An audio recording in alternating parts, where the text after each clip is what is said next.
What about now? How's YouTube now? Good? All right.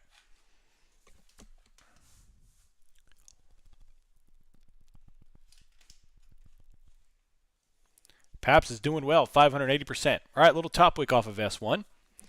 And on the VWAP, not a lot of movement so far in the markets. We're just coming out here with a green but top wicking candle. VIX is still holding 30.29. Bonds are coming back up to 117 and change. Little top wick on the green. Let's take a look at the old BM, the old Bookmap. Right now, the largest level is 39.65. Very large node right there. That looks like it potentially want to take out some stops and drop it down to 39.65. Other than that, way up above us. Everything in terms of liquidity outside of this 39.65 is well up above us. 4,000, and then above that is 40.10. So maybe we have a run to 4,000 on the books. Our old run to 4,000. SPX is 39.74. I'm going to be looking at 37.90s. I'm sorry, 39.70s. No, 39.90s. I'm all over the place today. 39.90 right there. Currently going for $18.85. SPX is currently 39.73, and it looks like we're going to drop it down to 39.65. Man, Discord's having a lot of issues, man. No bueno. No bueno. ARK is coming back up again. What's up, Jonathan? How you doing, buddy? Hope you got my response. I responded to you today on the DMs. Let me know if you needed help, if that helps you. Morning, morning.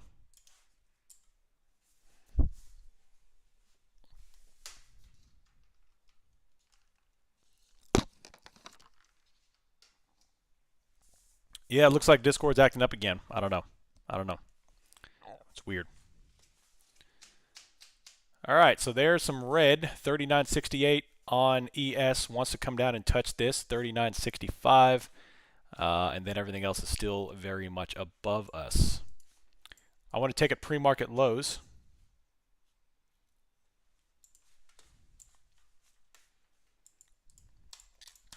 Big red on the NASDAQ. VIX is still holding 30.39. And maybe we come down to S2. We'll see. We'll see. And there is 39.65. Grinding on it. Maybe we get absorption on there. Large stops right there set at 39.65. Nice red candles. Nice red candles. Taking a look at ES. ES overnight lows right now is all the way down. If talk about settlement open, we have not gone lower since the initial opening candle on ES, 39.15. And we have raged from 39.15 up to 39.88. And now, obviously, we've given back 26 points down to 39.62 to S2. I'm looking at 39.90 calls right now, if just in case we get a bounce. Obviously, if we continue to extend down, I'll be looking at fading it. But right now, S2, very, very large level, as we are giving back some of the gains this morning.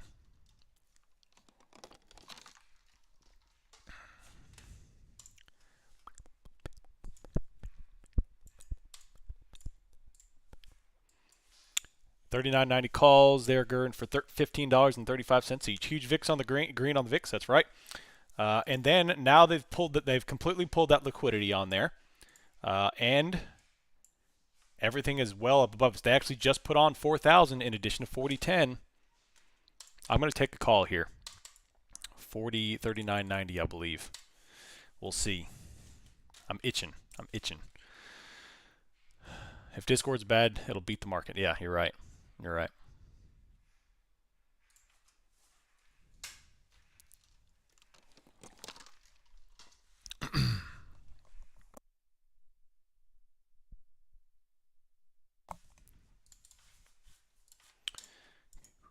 Ooh, I've already got that old order form put there. I need to take that out.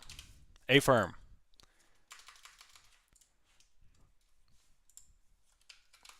And then 39.90s. 513, that's correct. Bam. Okay. So what had happened here is I saw that large iceberg order, and then we bounced off S2, and we've got way up here at 4,009 and 4,000. So they took off that 39.63 and they moved us well higher. So I'm looking for a move up to higher. We had that first initial dump red, and we are now have a nice little green. VIX is coming off. VIX is now already going for low of the day. Oh, thanks, W Dog. Yeah, that was some pretty dang good timing. Now we're already through S1. Big old green candle. And we're going. And we're going. Let's see if we can get a follow through to R1 plus. R1 plus. I'm going to go ahead and close some of the position at 31%. VIX has got a huge drawdown. Watching the book map there. We cleared out that level. There's nothing below us at all, except for some. Oh, there's some little bit of 39.10 way down there, but the volume is overwhelmingly above. Coming up here, let me try to get a fill at 21, maybe 21.80, maybe 22. Still going. This thing's still going.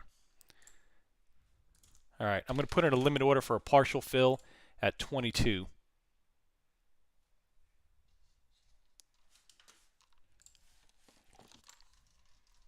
Man, I drank some beta-alanine about 10 minutes ago. My face is itching.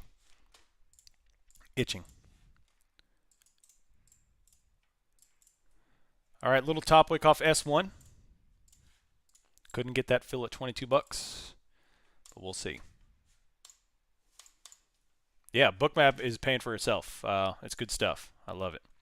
So I had a long conversation with Bruce this morning with Bookmap, and he kind of we had this big rundown summary of the stop and iceberg indicator, which is beautiful. It's beautiful. I have the Global Plus package. If you are interested in sign up for Bookmap, I do have the link in the affiliate channel. Just join the Patreon this morning. You're welcome, Pittsburgh. And can I get a partial fill here? So we have 39.80 partial. There's a light amount of liquidity there.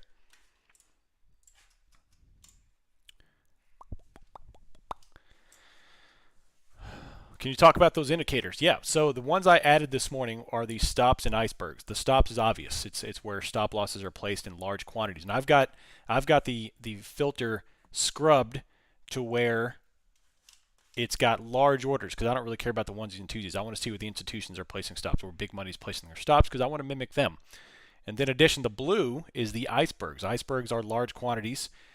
Once again, where the big money is placing their orders, and I want to know that. Outliers, large orders, large unique entries. What does that indicator cost? I don't know about the specific indicator, just because I am on the Global Plus, but I'll try to get that information for you. There's a red candle up to S1 off of the 50 simple moving average, and I'm going to go ahead and close at least some of this as we're coming all the way back down. It looks like 39.60. There's 18.40. All right, I got a partial fill at 19.20, and I'm going to leave some runners on there just because I don't like that big dump right there. Although the VIX is still coming off there, I still have positions going. And what is that? 19.20. I took some profit there. Hey, look at that. All right, so we're bouncing back up. Easy peasy. At 19.20. And let's see if we can get the rest to go. All right, already moving higher in the SPY. R1 is going up. Looks like we are going to make a run for at least 4,000, if not 4,010. That was a little stop on there. Look at that. See, the stop jumped. Iceberg's coming off there, 48. We've got 90 stops right there. And we're going higher on a nice bottom wick green up through S1. Maybe we can even attack R1 plus, which is going to be pre-market highs. If we take out R1 plus pre-market highs, then let's look at going to the midweek levels, which is way on up at R3, R4. That would be a phenomenally good win for these calls. I'm up 35%. Don't go. Ooh, VIX is coming off hard. I'm hanging on to these calls with the VIX moving that, making that kind of move. Let's take a look at XLF. XLF is still holding on here. I'm going to set a smoke alarm because just in case the XLF starts to fall off at 33.48. If I hear that alarm go off, I will start looking at scaling out of the position even more as we just put on some red there. Still doesn't want to climb just yet. Still doesn't want to climb just yet.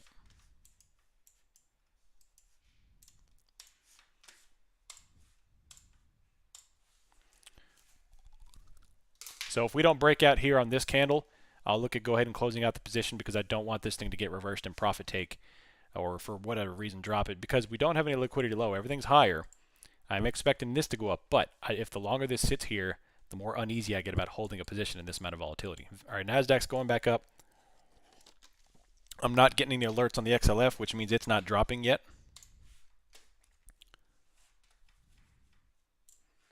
Where is the iceberg indicator on the Bookmap? You have to get the Rhythmic data, sign up for Rhythmic data, and then you go into connections, sign up for Rhythmic, and then you have to download the stops and iceberg on the website, and you actually include it on the configuration tab and throw it in there. So NASDAQ is trying to climb. VIX is coming off very aggressively. That's one of the larger red candles we've seen on the 3-minute in quite a while. So if that keeps going down, we are going to pop. The buyers are going to step in and pop this to 4,000 if the VIX keeps doing that. There's a big pop in the NASDAQ. Let's see if we could take out R1. I've got 39.90s. 39.90s on the old SPX. I'm up 37% on these, 35%. NASDAQ is rallying. Let's go for 4,000. How do you get VIX live data on IBKR? I don't use charting on IBKR, so I couldn't tell you. I haven't looked that far into it. I use all my charting on TradingView. I may take off another one here, another couple of contracts at $22, and then leave the last final runners for maybe we can get that big win. But right now, it's not wanting to move above session highs so far, although I'm not being patient. I just don't like the fact that these wicks keep stepping in. It's making me uneasy. The VIX is definitely coming off hard. I'd definitely like to see that.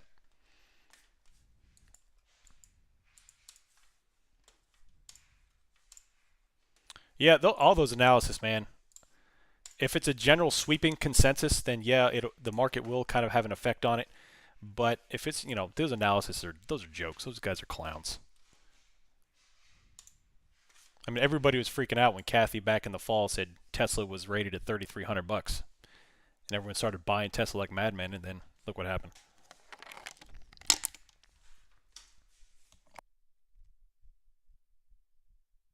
I got in those 39.90s on that red candle, on that wick on that red candle. Just join the page. Oh, okay, heard of that. 389 people watching. Welcome, welcome. All right, I am going to close another one here at 22.30. I'm going to put a limit order for a few more at 22.30, and then I'm going to leave some runners. Let's see if I can get filled at 22.30. VIX still coming off hard, 29.91. Dropping like crazy. And I can't get a fill at 22.30, can I? You're not going to do it. Bam, there we go. All right, 22.30, another fill. I'm leaving a runner.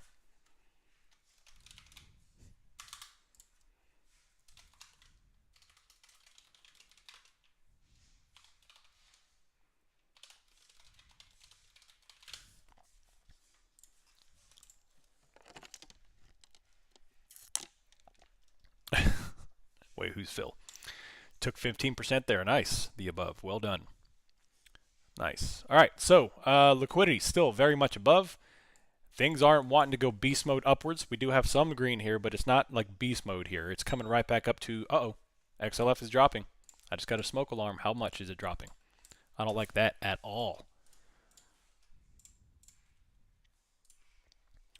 At all. All right, still got a runner.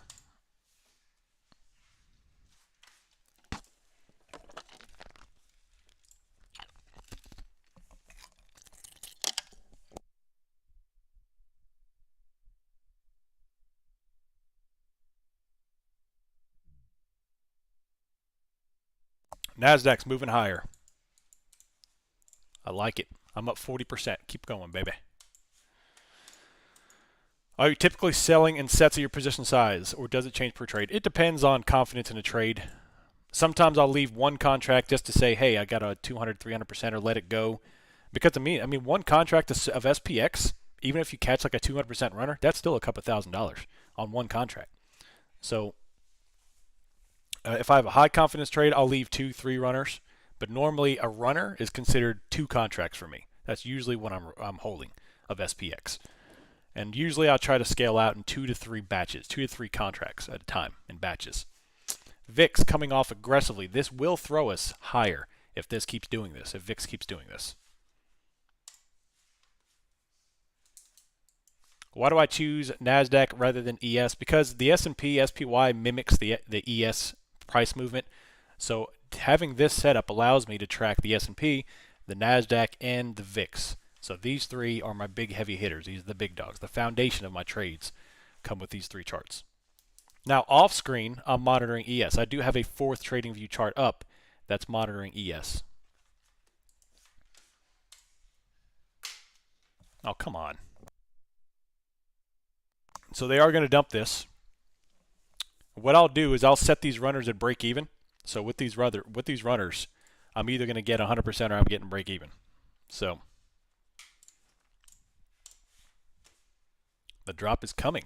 You think the drop's coming?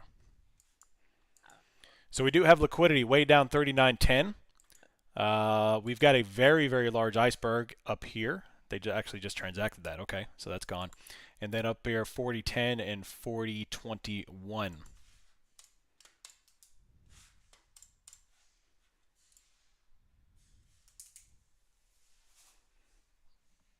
Oh, man.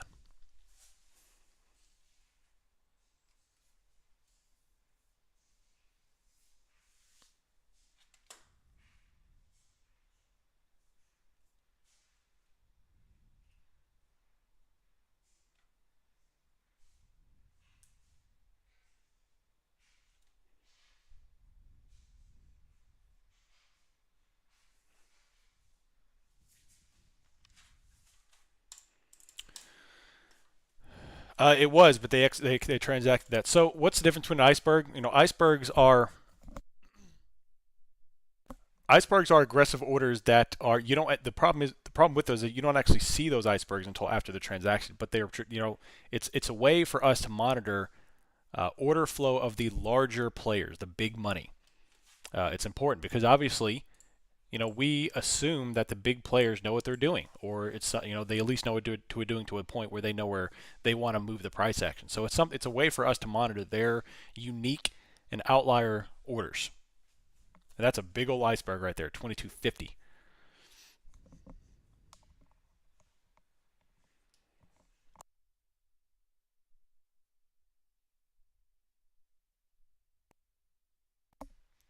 Which platform is good to trade options? I live in India. If you live in India, I honestly don't know. I'm not familiar with what brokers work internationally. I do know IBKR is international. I just don't know if it's offered in India. I would be willing to bet it is. If there's any other India players in here, please speak up and let me know. But yeah. Indian citizens can't trade options. Interesting. Now, we'll be talking more and more about this. Obviously, this is my first day implementing this indicator. So I'm not going to go full-fledged into it until I'm going to spend this weekend really back testing this. I'm going to be updating this and tracking this. But me being a partner of Bookmap, I believe in their products. And when he showed me this, I was like, man, this is fantastic. If I could identify stops and stop runs, that would be so valuable to me. Yeah, my experience can identify regular candles for stops, but if I could visually see the flow data with a stop run, and so you all can see it, I think that would be immensely invaluable. So, anyway, we do have a bounce off of VWAP here. We are wedging upwards towards R1. I don't like that wedged look, although the VIX still coming off aggressively here. Still coming off aggressively. My runner's up 31%. I may go ahead and take that, but I don't know. If this thing breaks R1, we're going to absolutely smoke it. So, Amazon's rocketing. How much money is Bookmap going to take away from me now?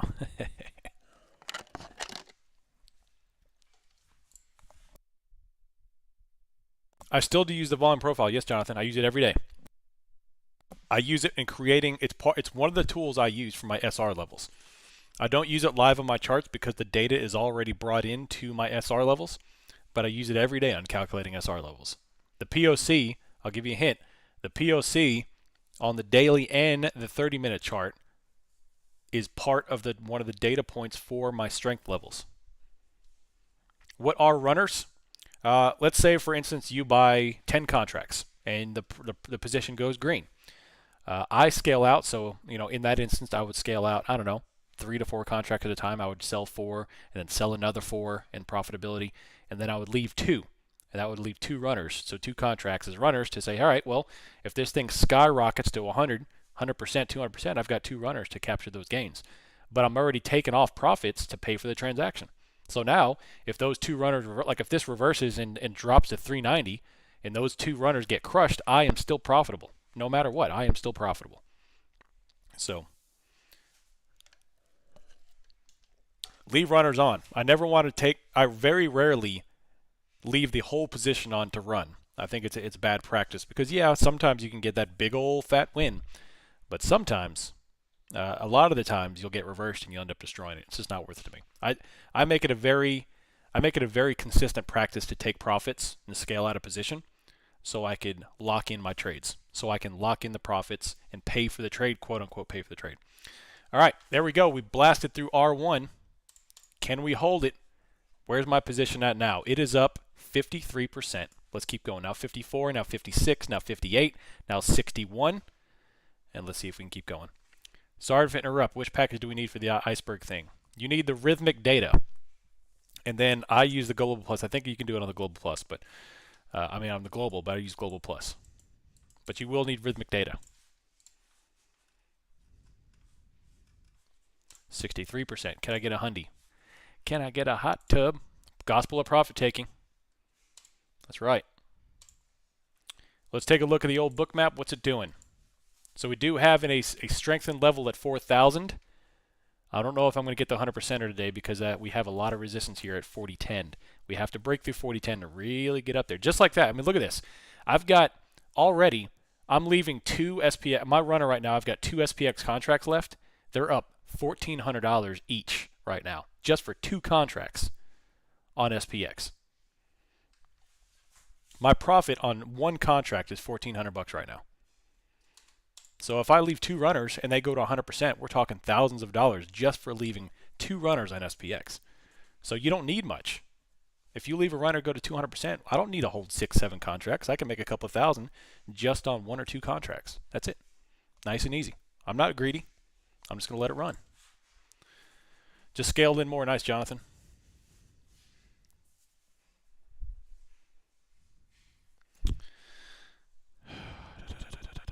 Oh, I know you have long-term accounts and trading accounts. If your trades are 10% account or less, do you keep the entire account for tapping day trades? Well, you remember, when I say 10% of an account, I'm not saying my whole capital. I'm saying 10% of my day trading account.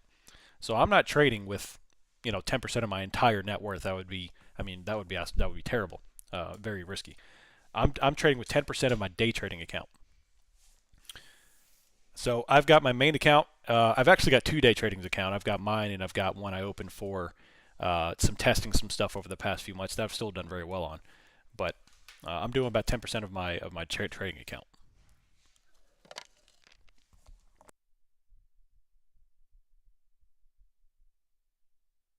$29.75 on the VIX. We have a lot of liquidity here hanging out. 39, 4,000, 4,022, and 4,000. You know what's funny though? For me, because of my natural eye, and you might call me a perma bear for this, but even on strong green trend days, it's naturally easier for me to hold runner on a put than it is on a call, just because my eye does very well at seeing downside, which is natural for me. So it's much harder for me to leave call runners than it is put runners. Much harder it is to call runners. So, yeah. That's just my natural bias. That's why I really have to be very disciplined when there's a big, strong trend green day. Have you tried turning your monitor upside down? No, what'll happen on trend up days, I will go into the trading view settings and I'll flip the candles from green to red. So now all I'm seeing now is a bunch of red. I'm just kidding.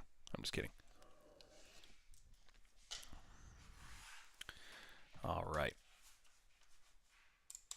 So I'm up 61% here. I may close these. I don't know. I'm not being patient today. SPX is 10 times bigger. Yeah. There's a lot of reasons why I'm going to choose SPX over SPY. The main reason, commissions. Commissions. That is the instant. That's the immediate effect of SPX over SPY is commissions. Yes, you have tax implications that are a lot better, but for most people, you shouldn't even be worried about tax implications. You need to be worried about profitability than your bottom line rather than taxes. Once you become profitable and you're consistently profitable, then sure, yeah, we'll talk about 60-40 split, 1246 options or 1296 options. So that's different. But right now, you need to be immediate effect on your bottom line, which is commissions. And then, of course, position sizes. But I think you definitely need to trade SPX as long as you can maintain the proper position size with your account balance. And not only your account balance, but your experience. If you've got $500,000 in your account that you have switched over your retirement into an IRA and you're going to day trade your IRA after working for 30, 40 years and developing 400 grand in your IRA, you do not need to be doing big position sizes because you do not accumulate that wealth through trading. All you're going to do is lose it faster.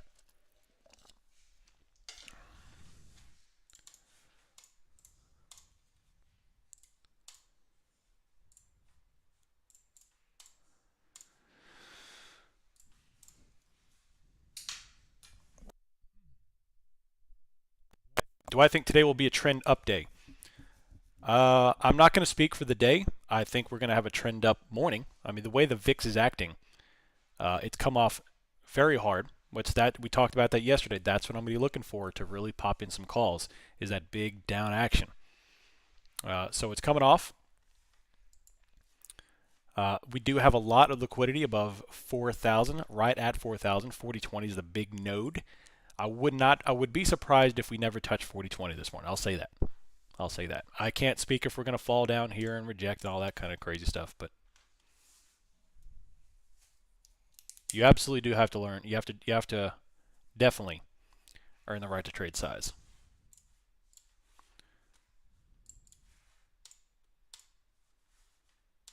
So these premiums are currently at $25, $25.60 to be exact. I'll post it. There you go. Hey, it came back. Sweet. My little screenshots came up. How does one get live non-delayed VIX charting? Great question, Austin. If you go into the search for VIX on TradingView, make sure you are choosing TVC. You notice that there's a CBOE and TVC. Make sure you're selecting TVC. That'll get you the live VIX. Nice big green pop on the S&P. Looks like we're going to go for another high real quick. Nope. Maybe not. We'll see. All right, so we do have another iceberg here at 39.95. We need to transact that. It's still on. Just letting anyone in MNA know, as soon as you make 10K capital gains, you are subject to a 12% state capital gains tax. Why does anyone live in the north? I don't understand. Just from taxes alone. Anyway, never mind. I didn't say that. I don't want y'all to move back down south. There's already enough of you. There's already enough of you northerners and westerners coming out to the south because of our incredibly low taxes. You know how long it takes them to get downtown on the interstate? It's ridiculous.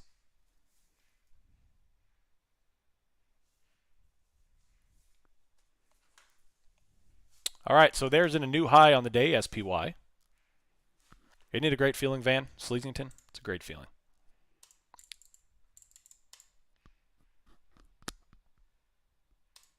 Wow. Stay away from Texas. All right, I got $28. Can I get a fill at $28? I need this thing to move higher. I think we are flagging to move a little higher here. Sentiment numbers just came in. Interesting. There's 28.40, there's 28.80. Come on, pop it.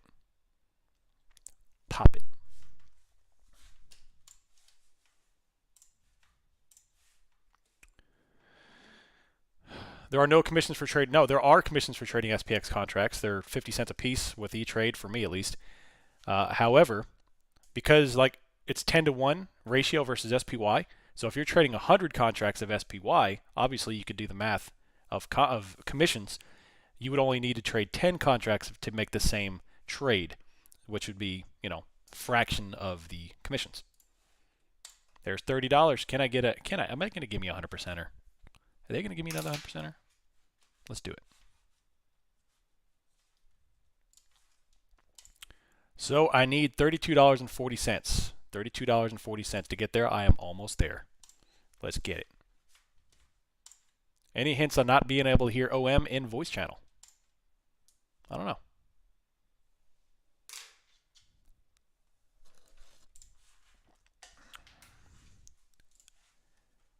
All right. So I've got one contract set at 32.40, which will give me 100%. And I'm going to leave one last final runner. Yahtzee sold 32.50.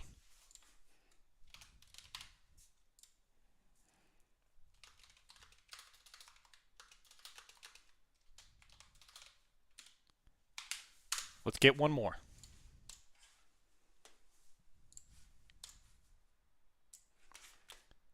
Let's get one more.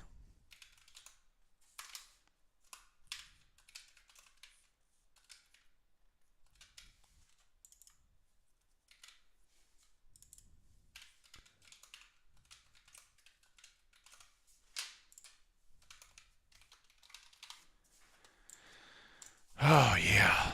You're at 100%. Nice gains. I'm not going to say your first name, but hey, nice gains. So that is what? Our 7th 100% contract in the past week and a half. I like it. 6th? 7th? I don't know. I got to count them. Does Patreon get you more info on these trades? Yes, sir, it does, William. Yes, sir, it does. Another 15%. Nice, Jonathan. I'm looking at the 39.90 calls. 39.90 calls.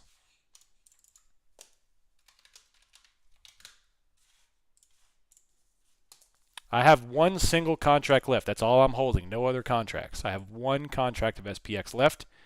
It's currently sitting just at $32. Made 10%, but I'm out. Nice.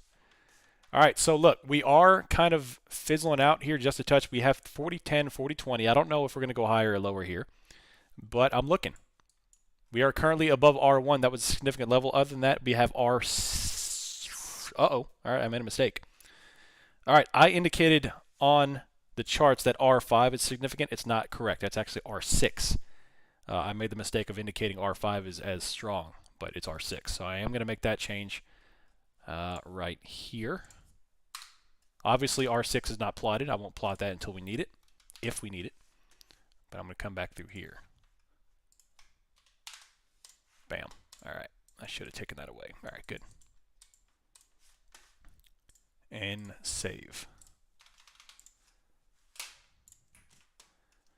And R5 is gone. And R5 is gone. Hey, whatever happened to Alex? He hasn't been here this week. Is he in here? Alex, you listening? Where's he at?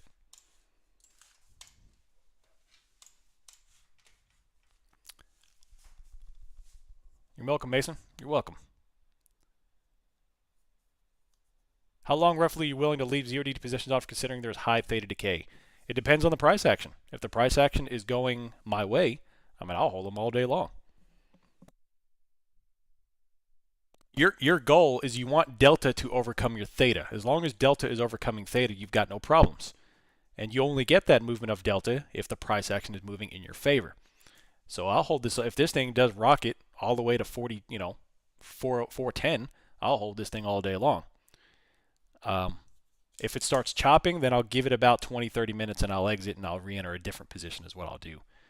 Put what I like to do, instead of holding, like, for example, this 39.90, which is already 10 points, 15 points in the money, I would rather actually just put on a 40.20, which is another outside the position. Will get even more gains as it comes out, because obviously the delta ratio is a lot lower on an outside the money position, which means that you're going to make more money on an outside the money position. So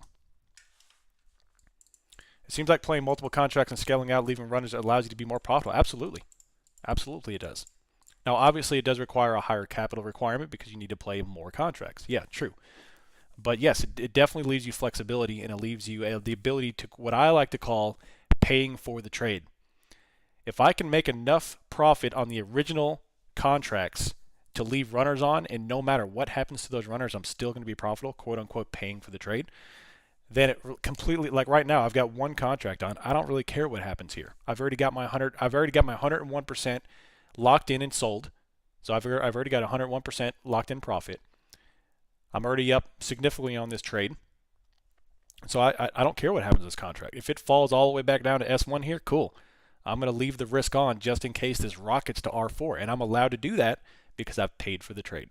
Now, I don't want to be stupid. If this does start selling off, yeah, I'm going to sell it. But I'm just saying, in the event that I kind of take my hands off here, go for a walk, and this thing tanks, it's no big deal. Theoretically.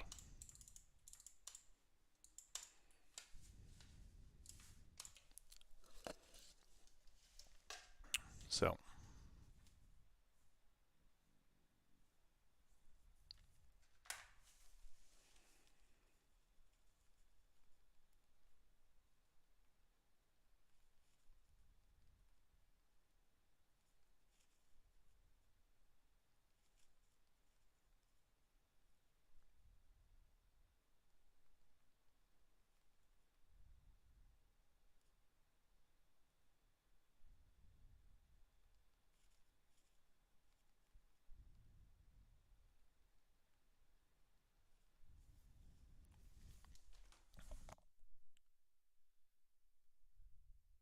My day trading account is down so much the 2 trades I just made got me out.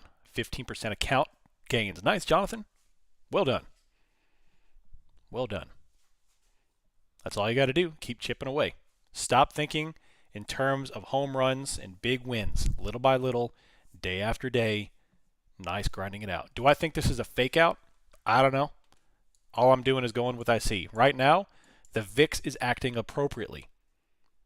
So I think we continue to climb here. Now, if we revert back Monday, I have no idea. I'm not even going to pretend to know that.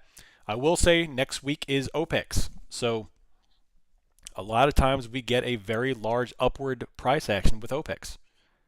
As options expire, things come off. Now, here's another thing you need to consider. The deltas of all the big dog puts, all these guys that are playing puts, the big dogs, their deltas are reaching 1. What does that mean? They're incredibly in the money because big money doesn't play outside the money puts. They play deep in the money positions. They play deep in the money puts. So their positions start going more towards 1. When that happens, it's not really more in their, it's not no longer in their interest to hold on to the positions because they might as well just trade stocks. If their deltas are, the closer your deltas get to 1, the more you just rather go over and play stocks. That's all it is. So when that happens, they're going to look to close out those downside positions where you start getting that big IV release and the positions start going up. They start closing all these downside positions because the deltas start including in 1. It's super deep in the money because we've had such incredible downside. All the positions are well deep in the money.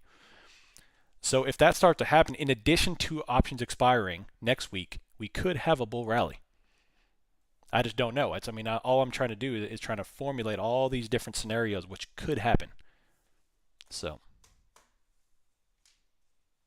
and these are the things I want you all to think about. I want you to think about the bigger picture. Stop focusing on Twitter and Elon and these stupid things that are going around and focus on how the big money acts. What does the big money do with their money, with their position sizing, with their stops, all that stuff. And you can kind of figure out really what's going to happen here in the market.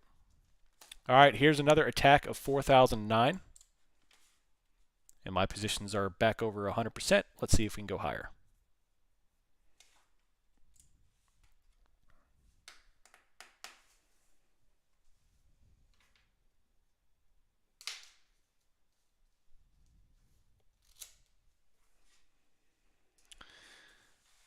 Cliftonite, nice, 100%. Well done.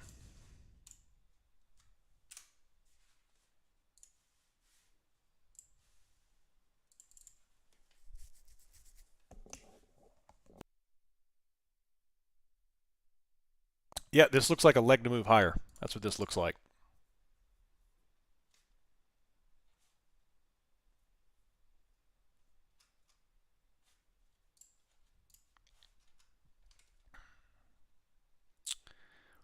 I wouldn't call this a zone yet, just because I think we're just consolidating to move higher. I guess it could be. That's a very, very, very weak supplied zone.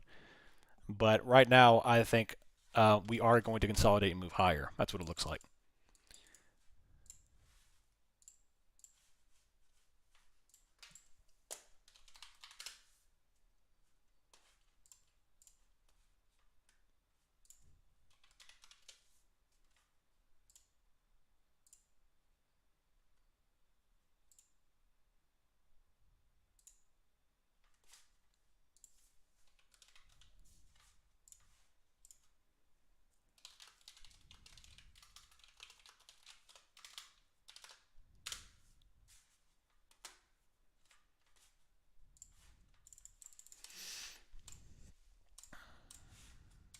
There's always opportunity. There's always Monday.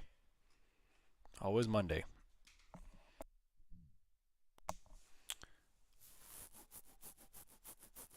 Correct. All liquidity is above. All liquidity is above.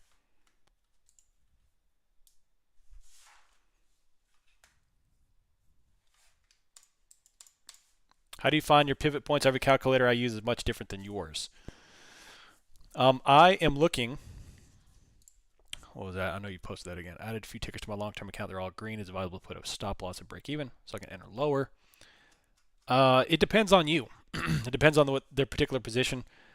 There are two instances that I place a stop at break even. One, for example, like right now on a runner, which I don't necessarily care about the outcome. I'm leaving this on there for the big 300% win. And so I set a break even. So if I'm wrong, it breaks even. So what? I've already made my 100% of my other trades. Two is when I initially take the position. If I'm not getting the move I want initially, but it's slightly in the green, if I'm losing confidence, I'll go ahead and just place a break even stop, or maybe slightly above just to pay for commissions, and leave that on there. So that allows me the ability to leave the position on, to wait for it to move without risking downside. And then sometimes I won't set a stop at all, and I don't mind the position going red because I'm still confident it's going to go back up. I have one single SPX contract open as a runner. One single contract.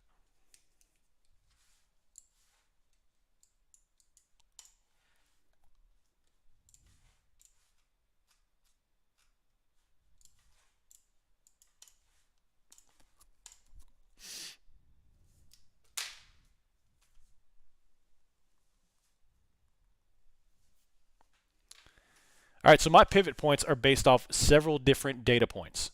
The main one is going to be where I start out in historical price action. The first thing I do is I look on the 1 year chart, and I go from the 1 year to the 60-minute, 30-minute, 15, 5, 3. I go all the way down to the 3. I look at historical price action. Then I start utilizing volume-based metrics like the volume candles themselves, volume profile, and then I start tying in order flow, block orders, options chain, things like that. I start bringing in actual data, not indicators, but actual data that tells me where the market wants to go, where the market has a tendency to go based on a certain parameter. I use the VIX to kind of figure out where the market might bounce, things like that nature. And then once I calculate all those levels, then I start bringing in my extracurriculars, the Bookmap, Spot Gamma, Titan Flow, things of that nature. And that's where I start really dialing in the plus signs, the significant levels. But you know, the reason why these levels are so accurate is because they're based on actual data that the market is doing. Oh, thanks, Christina. Thanks. Glad you like that. Yeah, my goal this year is to really bolster the podcast. I want to start really expanding the bounds of all things investing. Start reaching out to other experts, stuff like that. So I'm glad y'all like it. I'm very passionate about the podcast. I like it. I just know I want to make it like more robust because I know y'all don't want to sit there and just listen to me yap. It's better if you have an interactive conversation with somebody than just me sitting there talking. So you like the yapping? I like it, Flux. Yep. So right now I'm waiting for the consolidation higher. This looks like a bull flag to move higher. Now we are kind of pinned up against this 4,009, 4,000, 4,010 level. I do monitor level 2 data. Yeah. Not as aggressively as some people, but yeah. The podcast is on Spotify. It's open for all. So, yeah, if y'all want the link to that, I can get that for you if that's something you're interested in. Let's see. Home. Making Millionaires. Share, copy, show link. If y'all are interested, there is the link to the podcast in the YouTube chat, and I'll post it again in the room. There you go. Oh, thanks, Wasabi. Still holding the single runner.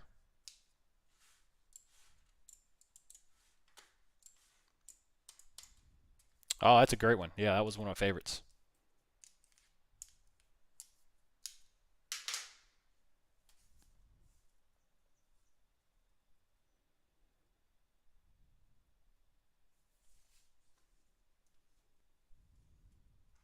Yeah, isn't it crazy? It's a crazy market.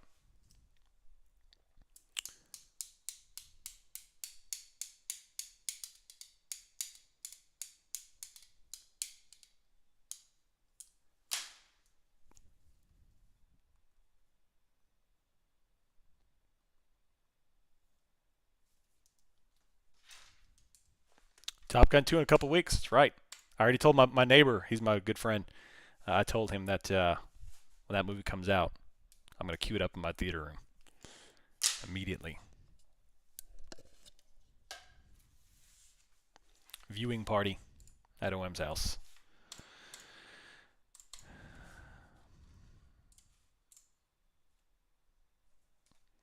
Yep, so if I don't get a move in the next 2-3 candles, we'll go ahead and close.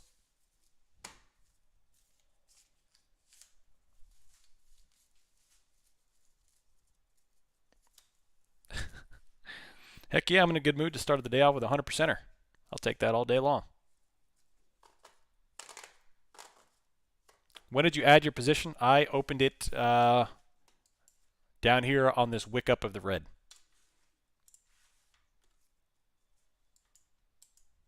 I mean, pretty much. That's what the past 2 days, every time I closed, the thing would freaking move, so.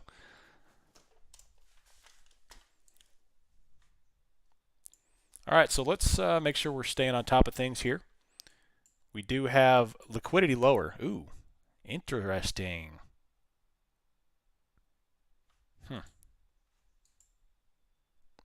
Hey, I'd be careful, y'all. I'm glad I look lower. There's a crap ton of liquidity lower. 3,900, 3,915, and a lot of it right here. Just be careful.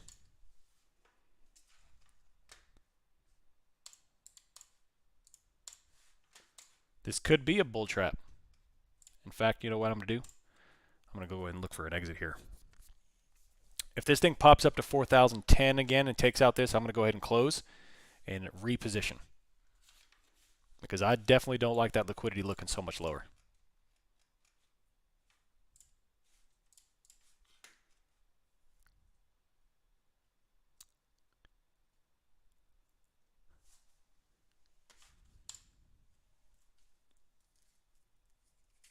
I am trading on the 3-minute. Yep. I always trade on the 3. I take a look at trend in 5, and then I execute on the 3. So there's some nice green. I'm back into 100%. How high can we go? I'm not going to hold it all that much higher than here. I definitely am spooked by that lower liquidity. I could be wrong, but hey, you know what? So be it. There's $34. There's $35. $34.60. Go a little higher. All right, so we are legging up for an upwards move here off of the 8 EMA. Hey, big absorption, so we blasted that level. And we're going for 40.20. There's 36.10. I'm going to put an order for 36.10. Can I get it? Can I get it? And, oh, come on. I almost got it. They didn't fill me at 36.10.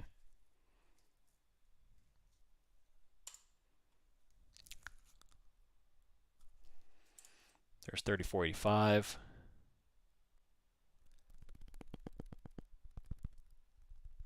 There's $35. All right, I'll go and put one for 35. It's okay.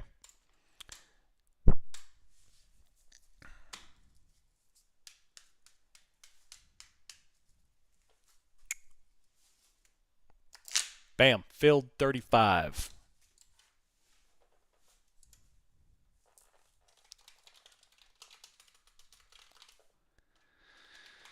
All right, completely out. No more positions. No more positions. That's a 116% gain.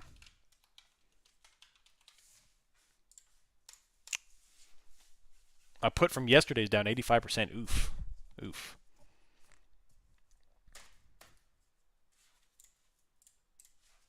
All right, so there is through R2, and now we're going higher. Look at that. Look at that.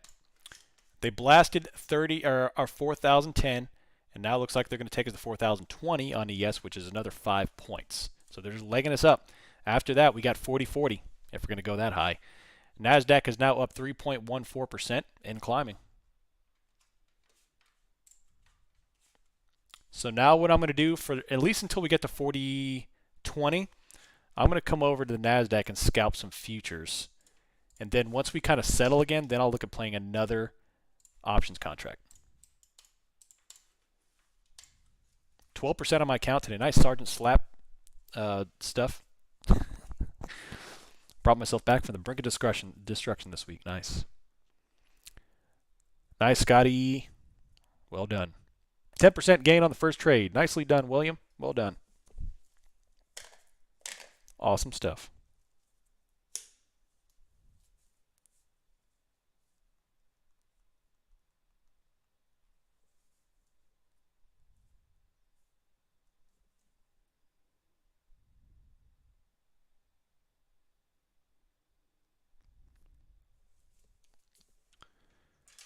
Took some gains from GameStop this morning. That's okay. As long as you're not diamond handing, that's fine.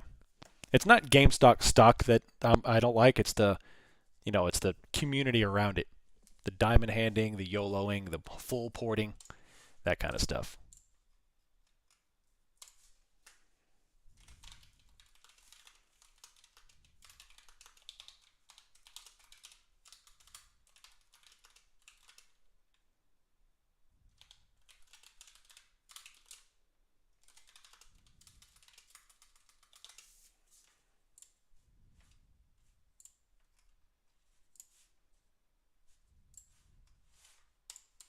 $6.9%, nice CSM. Caught the humongous candle this morning. Figured it'd be continue a little bounce off its prior low. Nice.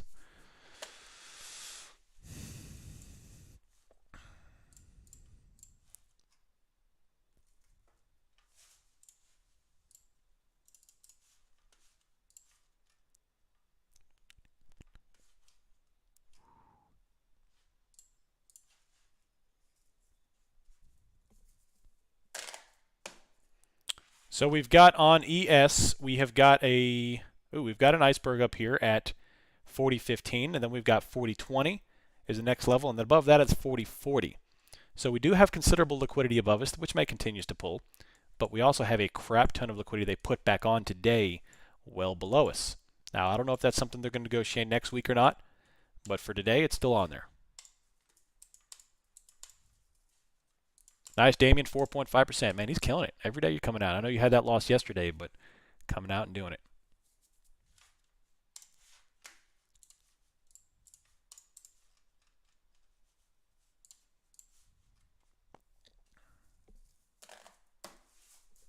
What am I looking for now? I am looking for this thing to consolidate.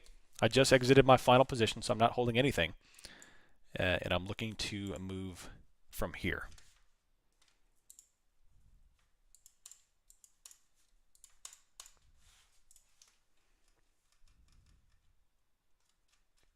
Here, what I'm going to do is I'm going to post a link to the icebergs in the OM University channel. Highly encourage y'all to read about it. I think it's fantastic.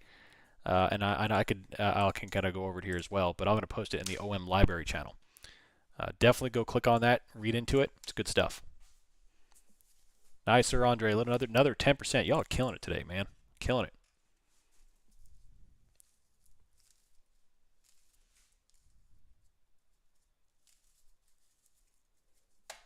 Definitely welcome. All right, so they're trickling us up here to 40.20, and they're actually getting bigger. They put more on this thing, 707, and we are up to 401.22. We're up $8.89, and we're already off of 395 from lows. Honestly, all things considered, I was hoping to get more on that, and that's part of that IV coming off. So I entered roughly 395, and I exited up here at, 400, and I only got 100% on a 0 day. That's because I'm fighting IV. I'm fighting the VIX coming off. So yeah, 116 is nice, but on a put, that same movement on a put, you're making 250. 200% on that. So part of the downside of having these VIX rallies on calls. That's why we love our downside. Yeah, buddy. I did. I bought a May 13th, 39.90 call. I don't, Tommy. I don't.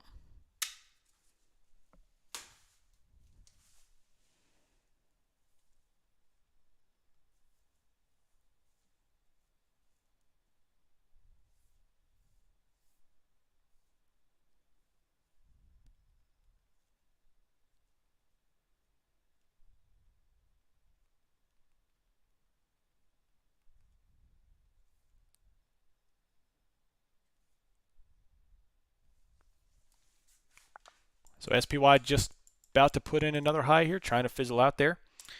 I'm not looking to go long here just yet because I have this significant node at 40.20. If we break above here, we'll look at a squeeze to possibly 40.40. VIX is still coming off aggressively, so we still very well continue to climb. I just think I'm going to wait till we negotiate this level before putting on a call.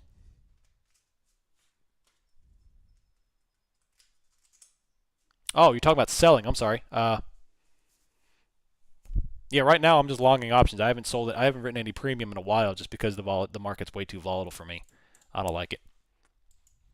Not in this volatility. When the VIX is 25, 22, we'll go back to writing premium, but a VIX over 30, it's a little too much for me.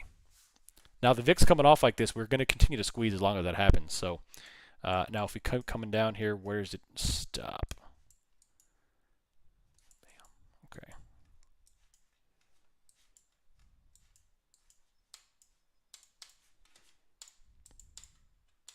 Nope. I did scalp a bunch of futures in pre-market, but I had no other positions during the calls except for those calls. Up 50% on some 400 calls. This is where I struggle taking profit. Well, scale out. Scale out, Pac fan. Although right now I would be looking at taking profit pretty soon here off of this level, just because you're starting to get lower and lower probability we go higher unless we get a crazy, crazy squeeze day. I mean, we are already up 2.24%, and VIX is coming off the 29. So I would definitely at least scale out. Do I suspect going down end of day? I would normally say no. However, there's a lot of stuff pointing. I mean, look at that. There's a lot of crap down below us and a lot of large liquidity. In this environment, I would not be surprised to see us go back down. I just don't know. That's one of the reasons I went ahead and closed out my final runner, because I just don't know where this thing's going to go.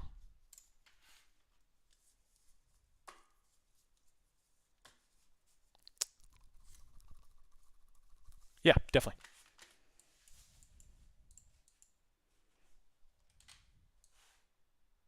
So this is what I'm seeing lower. And I'll post it in the market analysis channel too.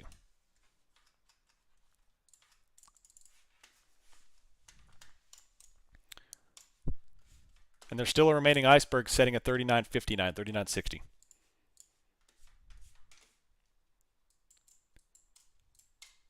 Do I have a video guide for scalping futures? Not specifically futures, but I do need to create one.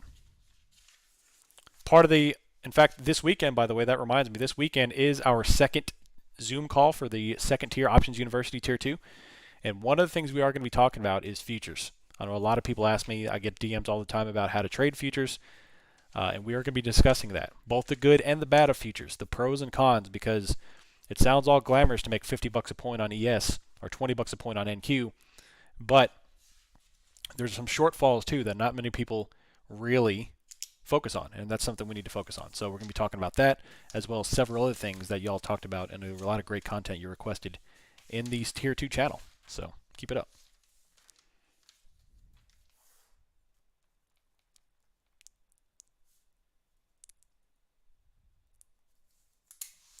What's up, Mad Manny?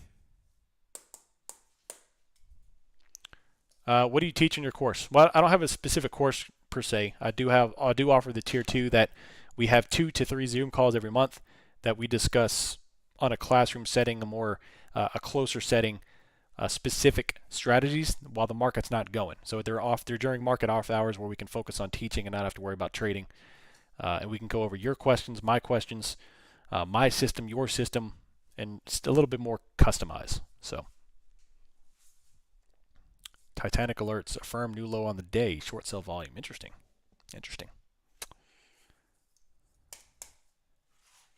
So they put on some 40.10 here and still at 40.20.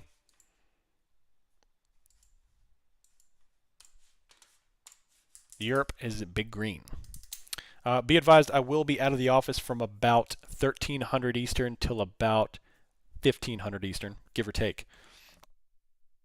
So they're having an event at my daughter's school that I have to attend, but I will be back for power hour. Hopefully we don't get too crazy in those 2 hours. Yeah, no kidding. Market's going to go to 3,700 in those 2 hours.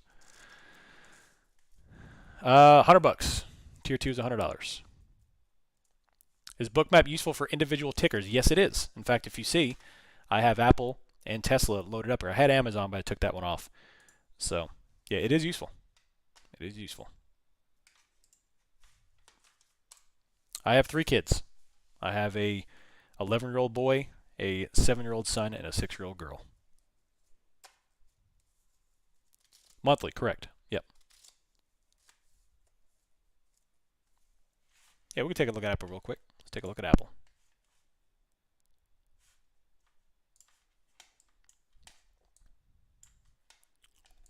So Apple has a large level at 146, and then a huge level at 147. So they're triggered to go higher, but definitely stair-stepping liquidity up.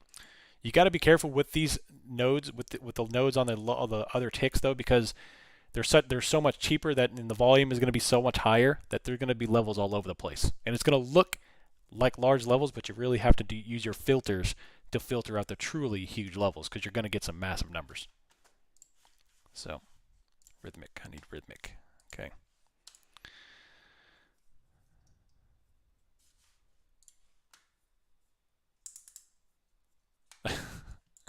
Y'all are funny.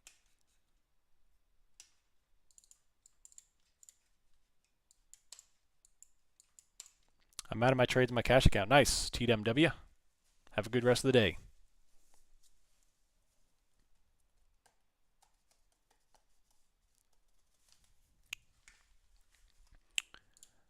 Here are the costs, not here. Here is the cost for them.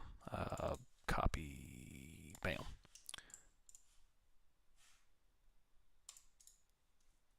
Here, I'll put I'll put my Bookmap affiliate link there. So if you are interested in trying out Bookmap, there is the link to the affiliate there in the YouTube chat.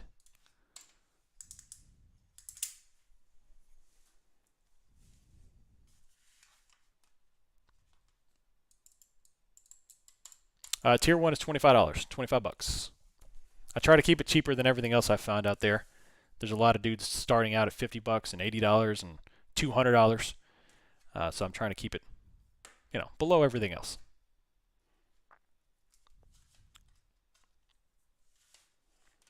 Can I discuss the mechanics of how you add to winning positions? Yes. I would only add to a winning position if I caught a long trend. I mean, like, for example, if this is a start of another 10-day bull rally like we had back in March, then now is when I'll be looking on to taking a 3-week dated call, and then I'll be adding it. I don't really want to necessarily add to a 0 DT position, because by the time I'm at 100%, I'm usually looking for an exit anyway. I'm looking for longer term trades to add on to. 2 to 3 week trades that, hey, the VIX is still coming off here. We're going to rally. Maybe I'll add it and gap up. So, no, we're actually changing it. You're going to be grandfathered in until January 1st of 2023. So we're going to grandfather you in for the year. Just because we've had so many changes that I did not anticipate, and I'm kind of thanking you all for sticking around. I'm going to grandfather you in.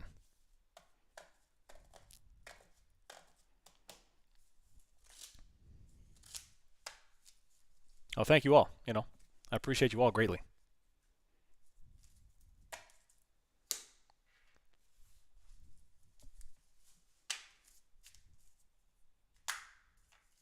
Is there any market data service besides Bookmap? There are.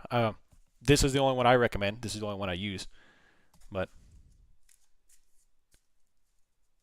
they did. Yeah, I used to have 3 tiers, but we had some unforeseen changes that happened in the past couple of weeks, and we reduced them down to 2. Nice and easy.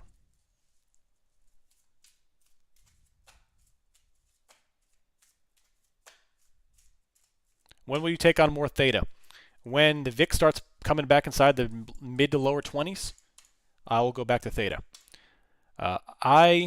When the VIX is very high and we're doing 100-point swings like this, I tried to go into doing some theta in March, and I was fine. I was successful, but it was way too much stress. I was using so much stress and so much of my brain resources to just freaking defend positions. I was tired of it. I was like, this is not worth it. Here I am risking, thousands of dollars, 200, 300, 400% losses for $1,000 or $1,200 credit, And it's too much.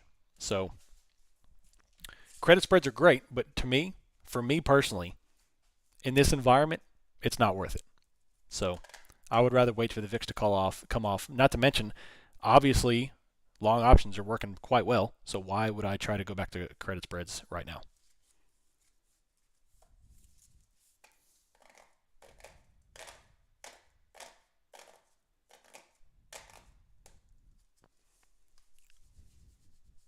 Updated Bookmap. Let's take a look. Nope, still the same. They put on a little bit more at 4,008 here. So let's see what they got. I have no other positions, though. No other positions. 45% on your call. That's right, boy, Jeff. Love it.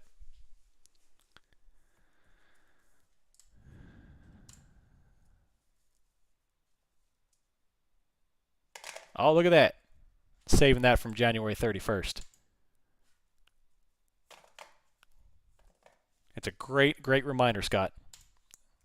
It's a great reminder.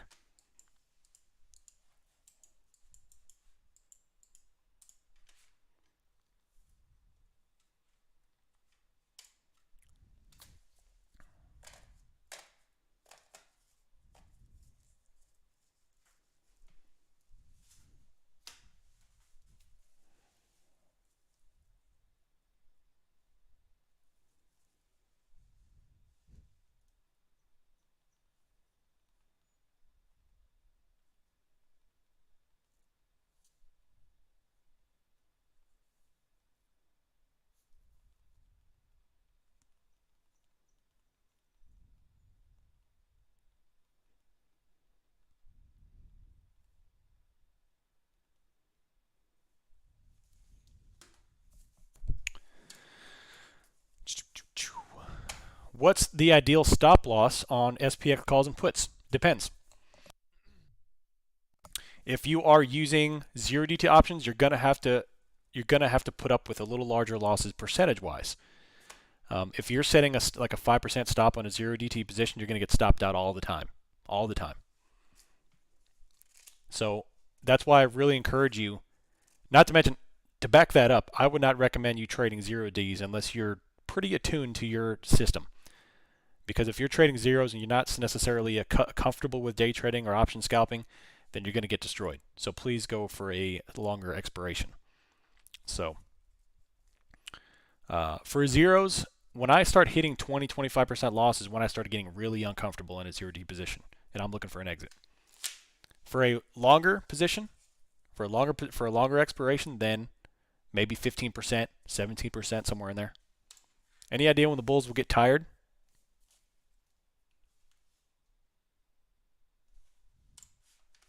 I don't know.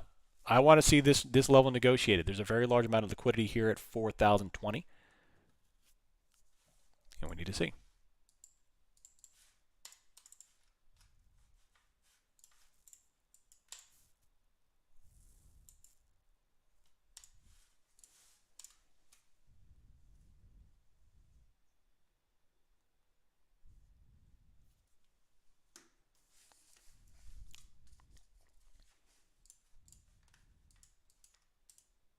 And I'm going to set this there. So if XLF continues to drop, maybe this will be a slight retrace.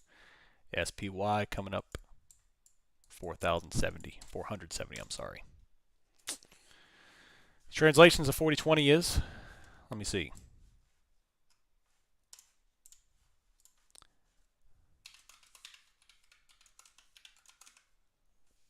$401.58. $401.58. Nice little red action here. Nice little red action. First time in the channel, good info on SPX. Oh, nice. Welcome, Jose. I've been trading SPY with the help of ad. There you go. Well, welcome. Let me know if you have any questions. How much do you pay for the subscription? The costs on those, I'll get those costs for you here.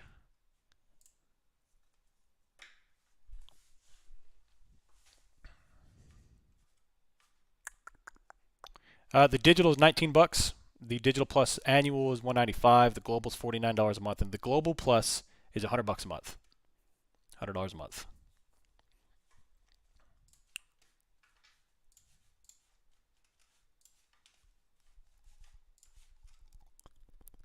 when would you look to take a put? A put right now is counter trend until the trend breaks down, which we're almost there, actually, if not already. So, yeah, so we did break through the trend. I don't even have to form a line to see that. Right there. I would probably start looking aggressively if we broke down through VWAP. Here, I would scalp some puts if you're quick on the trigger. But under VWAP is when we consider, all right, it's through R1, that's through VWAP, it's through the 21. Now we're looking at some decent downside.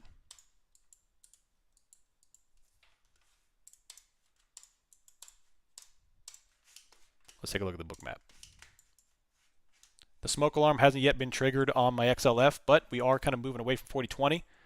We've got a large, oh, there he is. So now XLF is dropping even more. Nice, healthy red.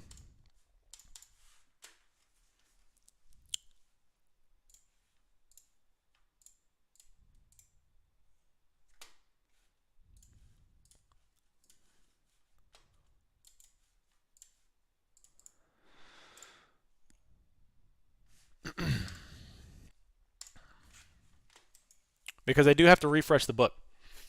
You know, even when the market's going straight up, they still have to refresh. So we do have some liquidity they just put on at 4,000 here. There's another iceberg right there. Coming on down. A larger number of stops right here at our current position. And then we've got R2. How do you set a smoke alarm? If you go in and just right-click on your charts. So if I go to XLF, you can right-click and you can set a alert. Or you can come over here and click the little plus sign right beside the price and select alert on TradingView. It's a pretty decent move right there.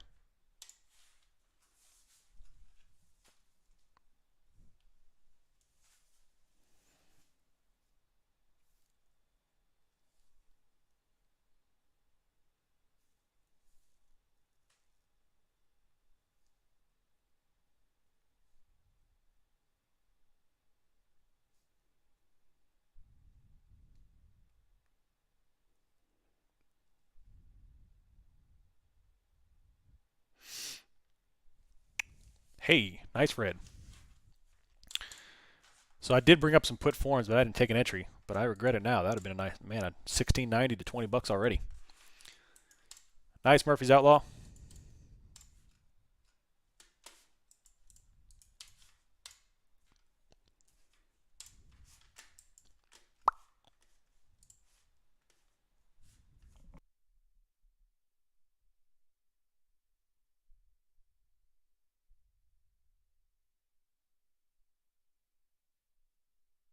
$62%. Nice free mind. Well done. Titanic Alerts is saying new low on the day. Short sale volume. All right. Hey, you know, I'm telling you, it's not out of the question on a day like today. On trend days, you usually don't get this much liquidity in the opposite direction. There's a ton of interest below us. And then that 38.50, is that even still there? Yeah, that 38.50 is still there. But this stuff is more pressing, the closer stuff that's large, large, large. So maybe they pull out from under us and tank it. Maybe they drive up in the morning, and then just like we do V recovery sometime, maybe we'll do a V sell-off, an upside-down V. And we go.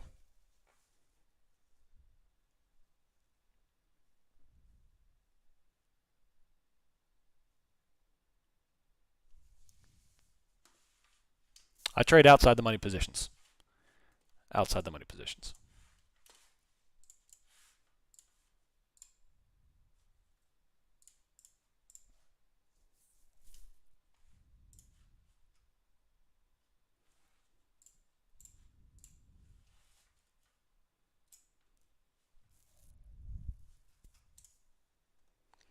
Daily goal hit. Time for some fresh air. Nice, Shepard. Well done. Well done.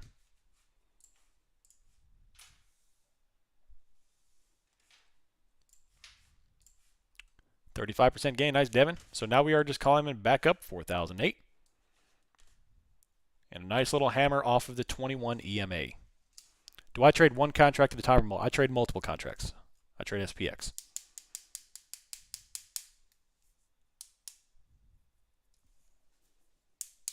No additional trades so far.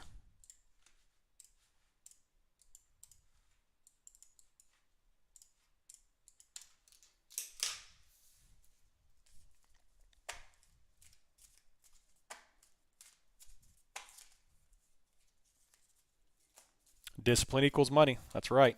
Ultra skulls.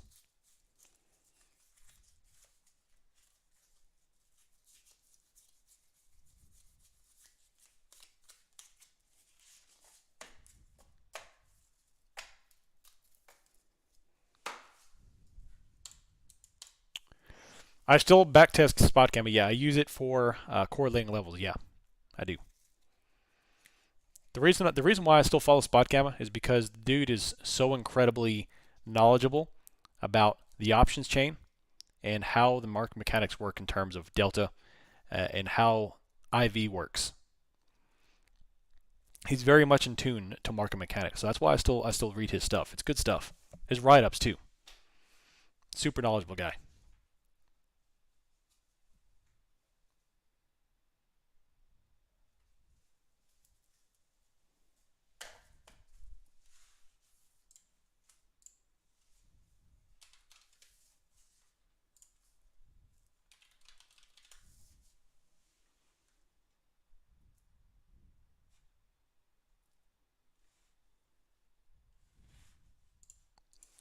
Brent with spot gamma.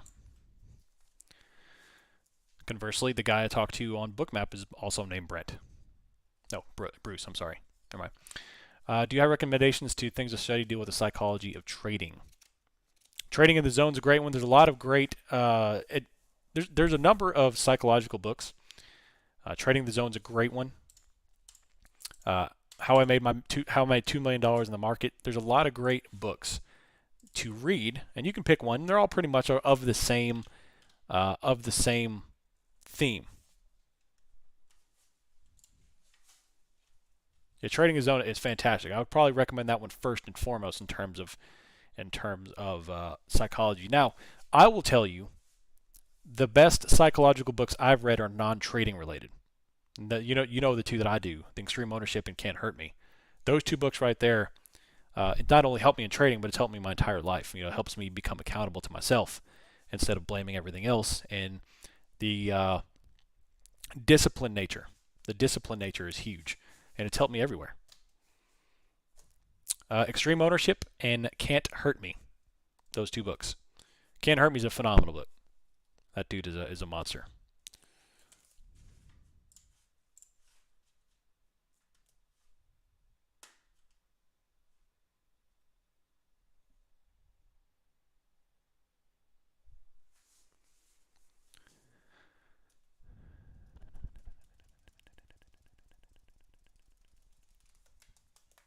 Yeah, Goggins is the man. He's the man.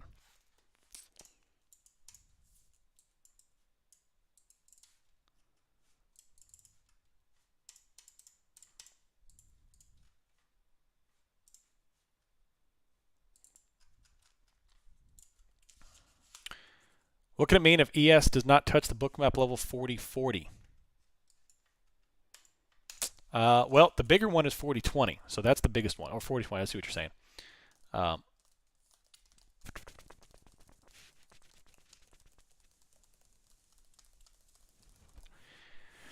Manipulation. So if 4020 is there, then and all the liquidity is pulling lower, that may just be an outlier event that they're not going to fill, and just a cap of the market. A cap of the market. I mean, that's a significant level there. We've got nearly 800 orders sitting there.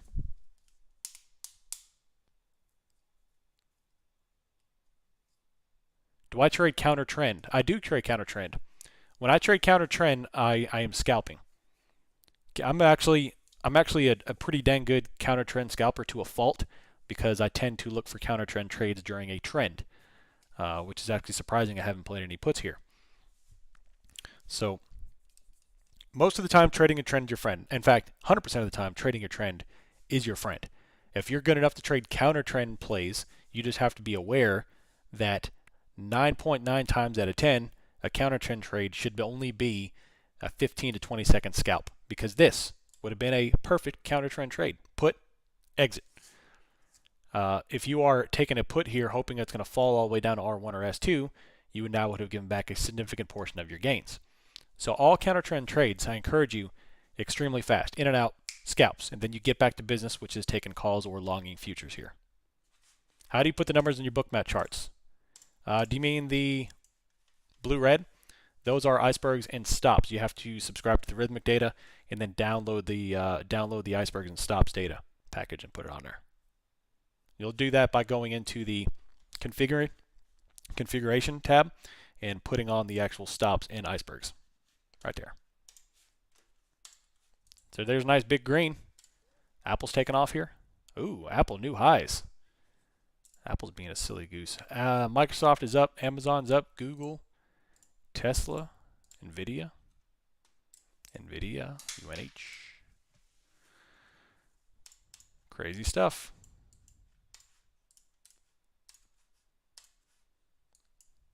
It's great when you have a nice large win to start the day off and there's no pressure. I do not have to trade again if I don't want to. I've made my money today. I'm good to go. Time to crack open the old Corona and go sit by the pool.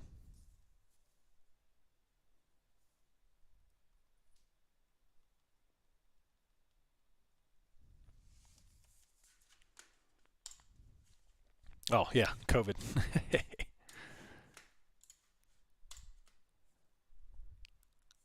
I hate to be on the marketing team for the Corona beer company after the past couple of years. Yeah, let's take a look. Apple. Let's take a look.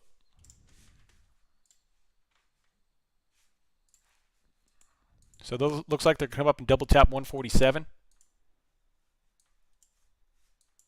Larger node at 147.90. So it is looking like it's going to go higher.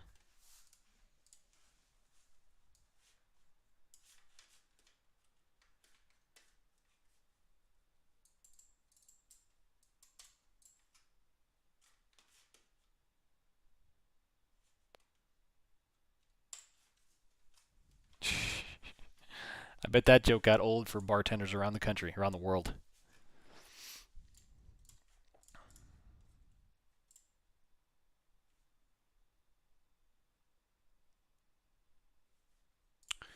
Have you noticed that before a big run like this morning, you'll see the Bookmap clear in the opposite direction? Yes, that's exactly why, well, one of the main reasons I took that trade so quickly.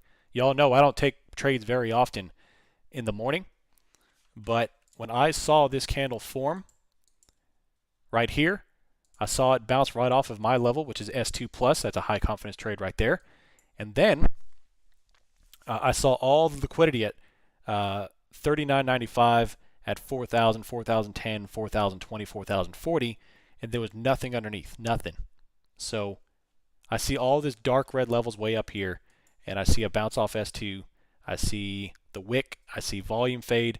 I see everything come off on the Bookmap, so I took the call, and obviously it paid off.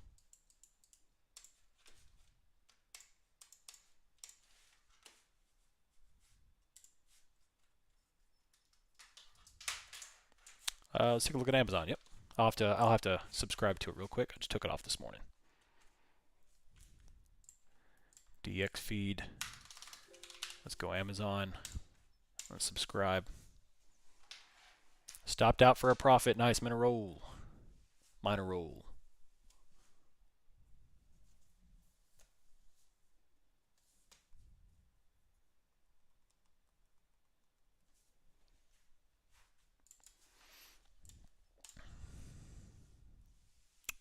What is your win percentage rate?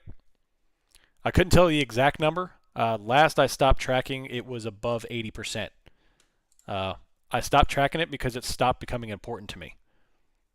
As long as my daily win rate is where I want it to be, which most of my days are green, I'm happy because I know I trust myself with my system. I control my downside, so as long as my daily win rate is high, then I don't really care about my transactional win rate.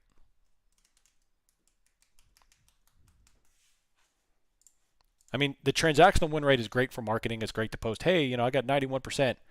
But, I'm not really that type of guy. I don't want to boast. I'd rather let my trades speak for themselves, my profits speak for themselves. So I really stopped tracking my transactional win rate. Anyway, Amazon's got 2250. And they got 2280 and they got 2300. But they have liquidity all over the place. So 2150 is a bigger one. I keep seeing a lot of stuff lower across the board.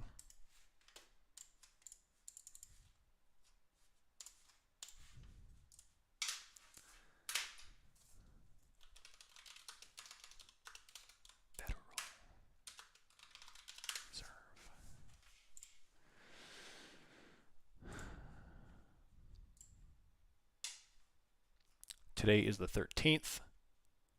I have commercial paper, 1 o'clock Eastern. Special interest rates. That's after the close.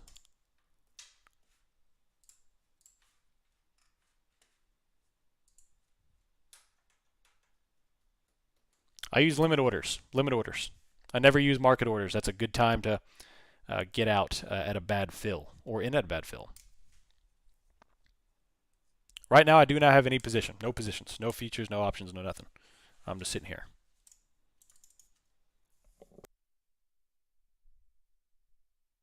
I use the 3-minute setting, Dusty, on the 8:21 and 34. Oh, we're definitely in a bear market. 100% we're in a bear market.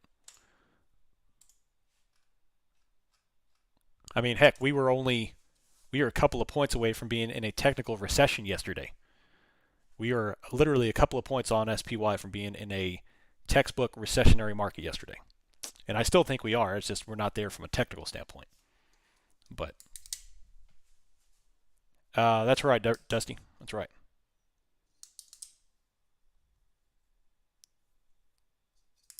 I used E-Trade for basic option scalping.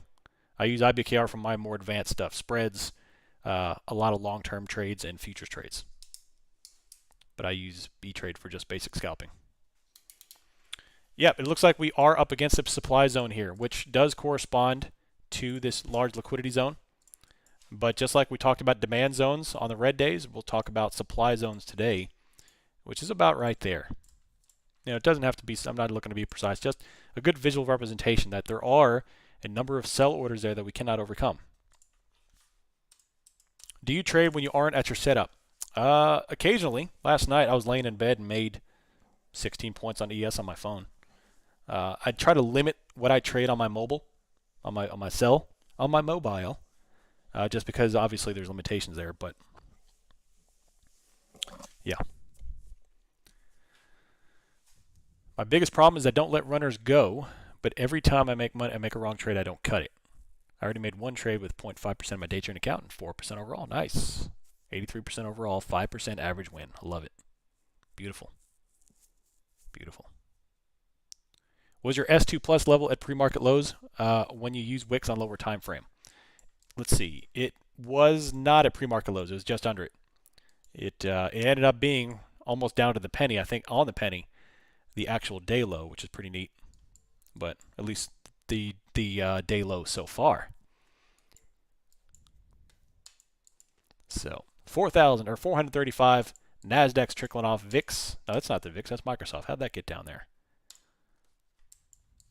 I was like, wait a minute. VIX is coming off too. All right, VIX is 2970.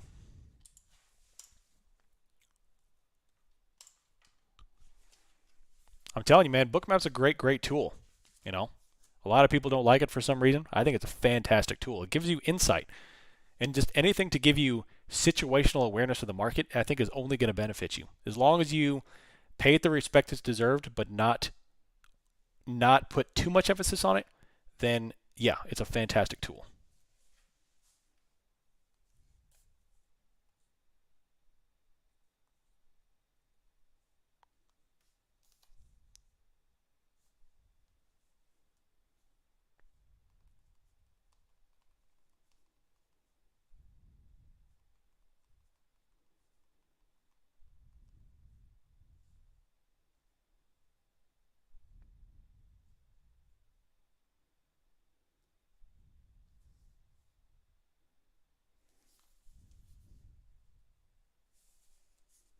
And that wick up, look at that. What usually happens, Joe, during OPEX? Well, volatility, but in the past few months, we've had a lot of bull runs into OPEX. So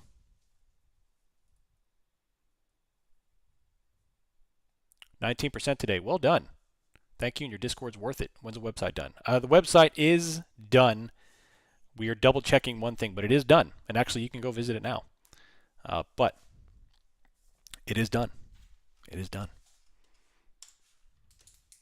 Red on 408. 400.8. First solid green week in a while. What is OPEX options expiration month or a week? Which means the mid-month expiration. Next week is the mid-month. So if for example, if you have E-Trade, you go to SPX and look at the expirations. You've got a mid-month expiring on Was that the 20th? I think it's the 20th. They don't show it on there. That's why I don't know. Yeah, the 20th. Yes, still be on the Discord. Yep.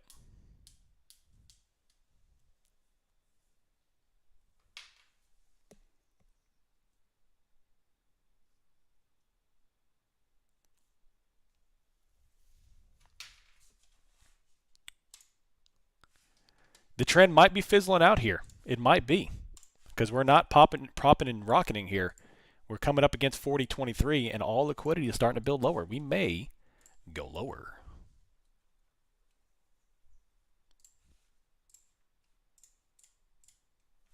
We will see.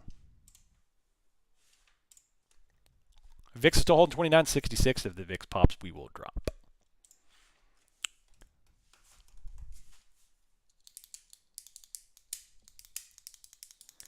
Jeff says, first solid green week in a while, took your advice on risk management and made a difference. Do you have any videos on theta plays? I do have some videos on theta plays. I actually have two specifically on credit spreads. So if you want to learn a little bit more about credit spreads, from very elementary videos, but still great ones to look at, check out the educational series.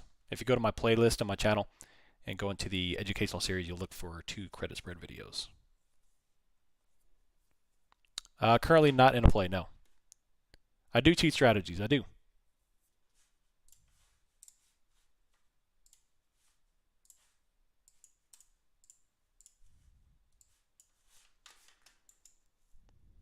So ES is right back to this 40.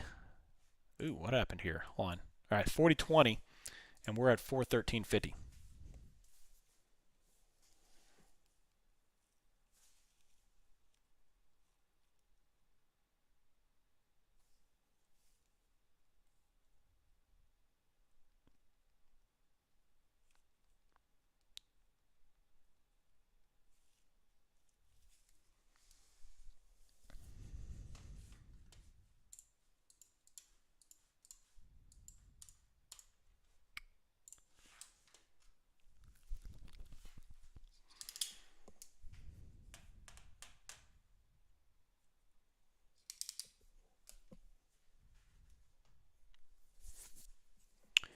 Where's the link to the website? There you go.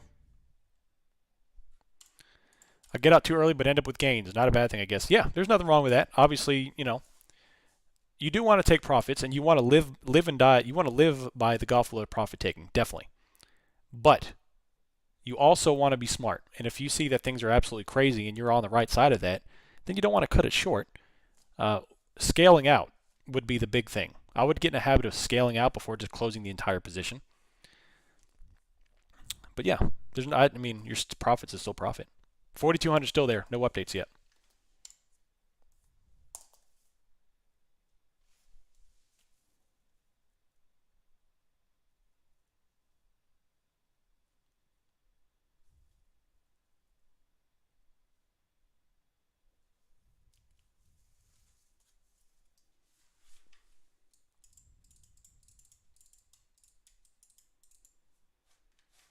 The trend most days this week was a buy up in the morning and sell in the showers. You're very right. The past couple of days, we've had a lot of crazy buying up to this level and then dropped it. So we'll see.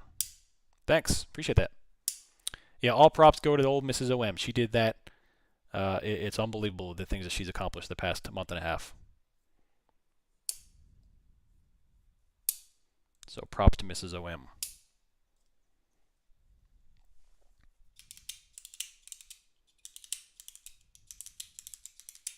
Right back inside the supply zone. Bought a handful of 3,900 puts, just in case. You never know. You know, I mean, this is what I'm seeing. I mean, look. They put the ladder back on that we cleared out. On the way up here, there's a lot of stuff down there. That's all I'm saying. Mexico. All I'm saying.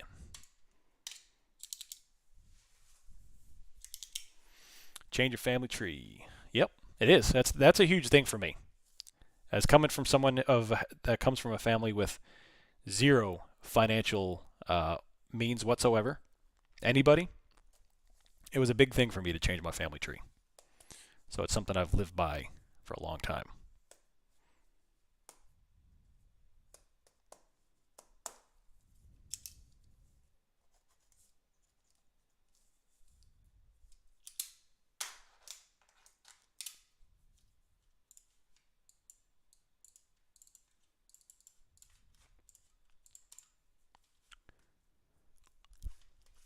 Man, they're putting more and more on 40-20.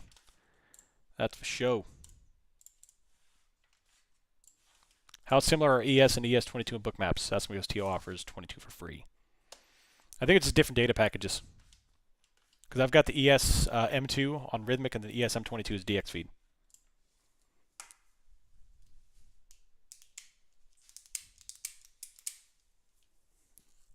Yeah, this general liquidity right here, I mean, there's a high chance that we're going to tap 40-20. Now, as for 40-40, I don't know. I don't know. That's an island way out there by itself. So it could. It's a little unclear. It's not as clear as it was this morning because they're putting on a lot of liquidity below us. See all this? They're putting on a lot. So we'll see.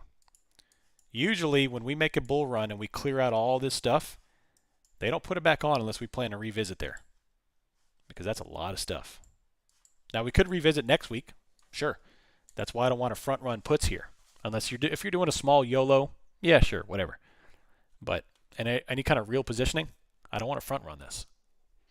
I'd rather be late to a trend than early to a reversal.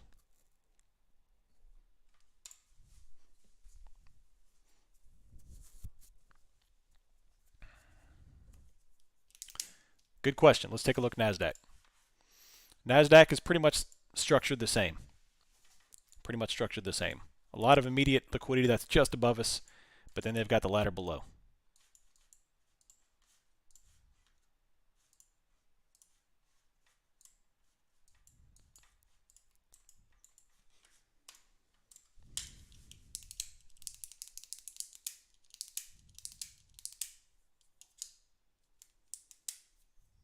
What's a good book recommendation for discipline? Extreme Ownership and Can't Hurt Me. Those are the two books. Can't Hurt Me. David Goggins. If you want discipline, you're not going to get any better than those two guys. The bubble chart. Yeah, this is Bookmap. So these are a representation of layers of liquidity in the market, aka think of them as magnets.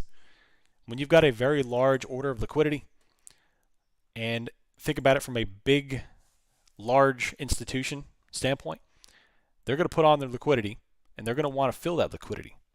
So they may bid the market up and down to get the buyers or the sellers to engage to get their fill. So think of them as magnets. Very elementary explanation, but still, it's a good way to start thinking about that. And then you could dig a little deeper into the metrics. I want to buy Bookmap, but I don't know which plan. Any recommendation? That's up to you and how in depth you want to go. If you want all of the abilities and you use this a lot, then the Global Plus is a fantastic one. Then they've got the Global and then the actual standard digital package. But there's 3 different ones to choose from. And then of course you could, monthly, quarterly, yearly, all that stuff. You're very welcome. Let me know if you need the affiliate link. If I posted in the early YouTube chat earlier, but I can throw it in there again.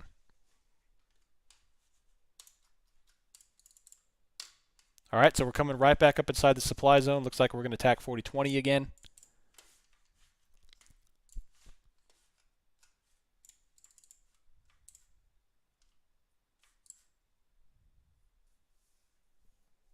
There you go. Yeah, let me get it for you.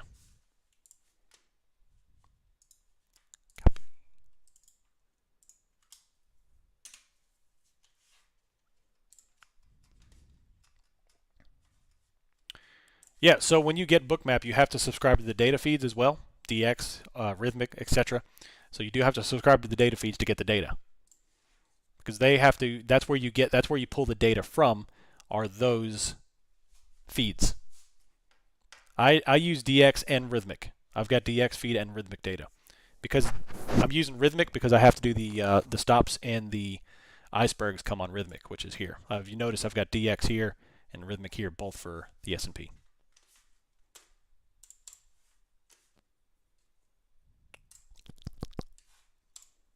Yeah, right now, I'm just kind of hanging out. I'll tell you this, Exoset. He says, I'm seeing the value in Bookmap each day. Although my trades, from a green perspective, still would have been green, but what Bookmap allows me to do is hold the runners. That's the real value for me in Bookmap. It gives me the confidence to hold the runners because it tells me where the market wants to go. It doesn't necessarily help me with entries. It does sometimes, but it helps me with my exits and letting me hold runners. That's why I've now gotten 7 100% plus trades in the past week and a half.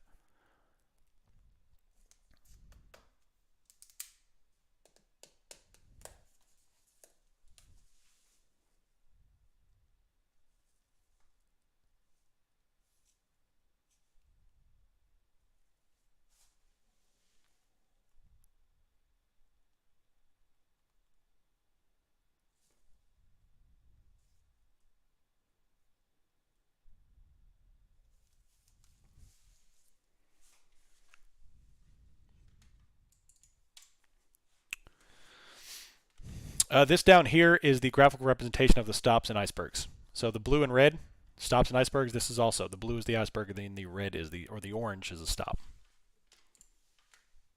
Ooh, red candle on the NASDAQ. Look at that. That's a big dump right there. Big jump. Right there, right there. Boom, boom, boom, boom. 485.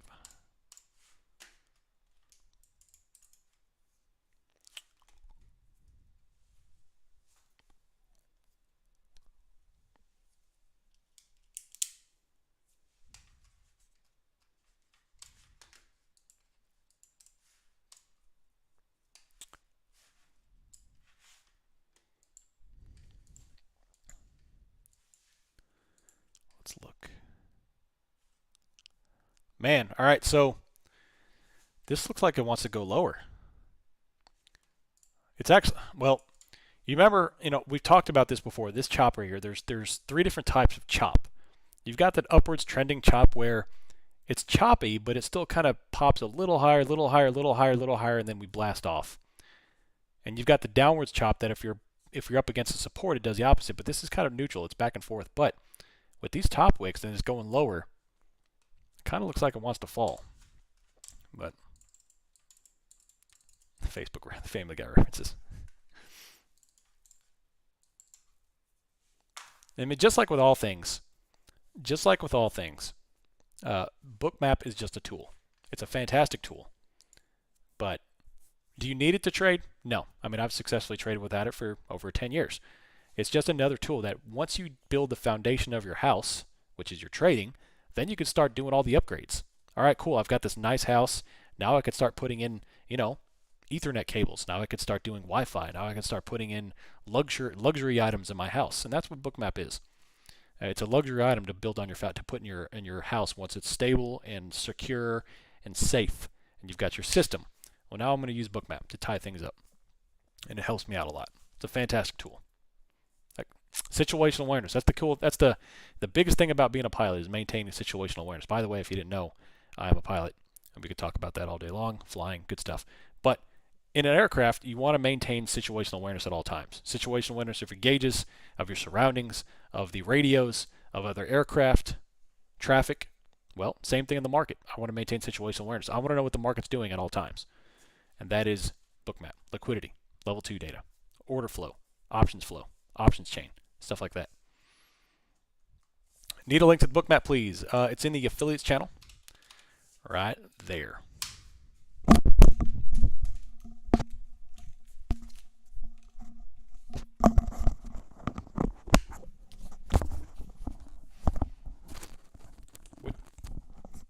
Which aircraft do I fly? I can't say which aircraft I'm currently assigned to, which platform I'm on, just because OPSEC. But I've flown a lot of different aircraft.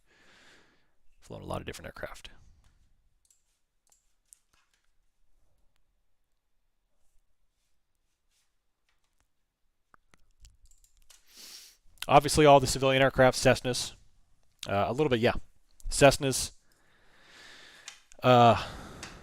Pipers.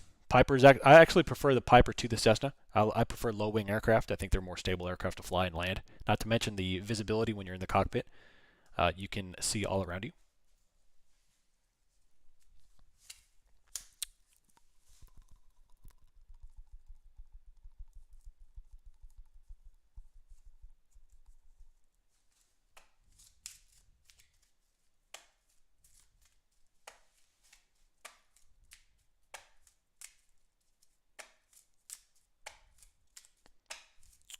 I have not flown a C-130, no.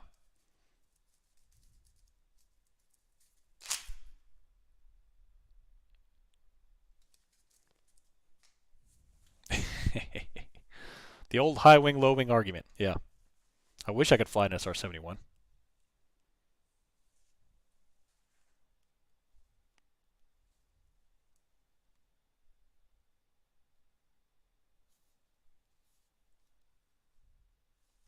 I fly paper airplanes. I love it. All right, so we do have a little red come down to the 21 EMI, or EMA, not EMI. How are you able to trade full-time and fly aircraft? I am now reserve.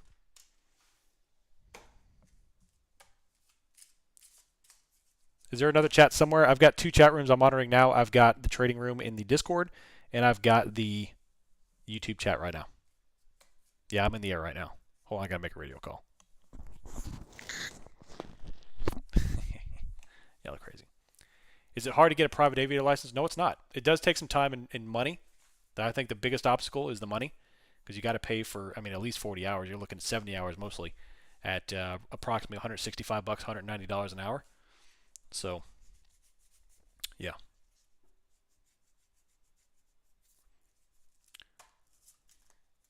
We'll talk more about the icebergs and stops going forward. Today's my first day applying them, so I'm going to research them right now. I'm just monitoring them to get accustomed to them, and we'll talk more and more about them as we get there. I'm going to spend the weekend really doing some back testing on them.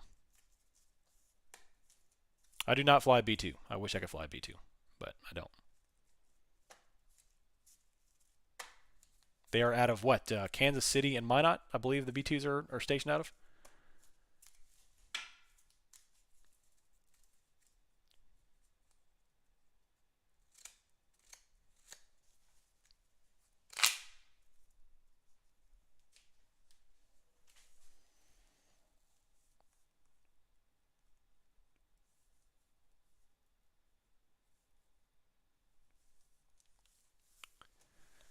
What is my technique for back testing? Well, I save all these files. Like when I'm running Bookmap here, I'm saving all the files. So I can go back and open the file and recap the day. So what I'll do is I'll go back into the trading view and bring up price action for a particular file or a time and look. And say if I see something that's potentially a stop run, or if I want to see a major move and see how it looked in the Bookmap, I can go back and open that file and recap that. So I have a very large hard drive, I'll say that. Very large hard drive.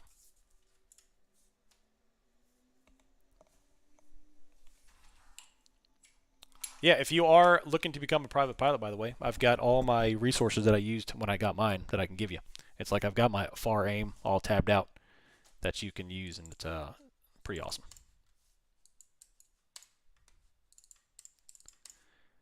Could you recommend me a book to study that can help trading with your system? I'm out of buying power for the day. If there was one thing that would be close to like that would summarize my system in a nutshell, would probably be the Volume Price Analysis. Complete Guide to Volume Price Analysis by Anna Colling. Highly recommend that one. That's pretty much the meat and potatoes, volume and price action. Outside of that, there's not a particular book that can really narrow it down except the discipline stuff. I do have the flight simulator. I don't have a setup. I do have a joystick, but that's it. Nothing fancy. I don't use it for flight training. I used it for when I used to prep for approaches. I used to do ILS approaches and maps. Name of the book is A Complete Guide to Volume Price Analysis.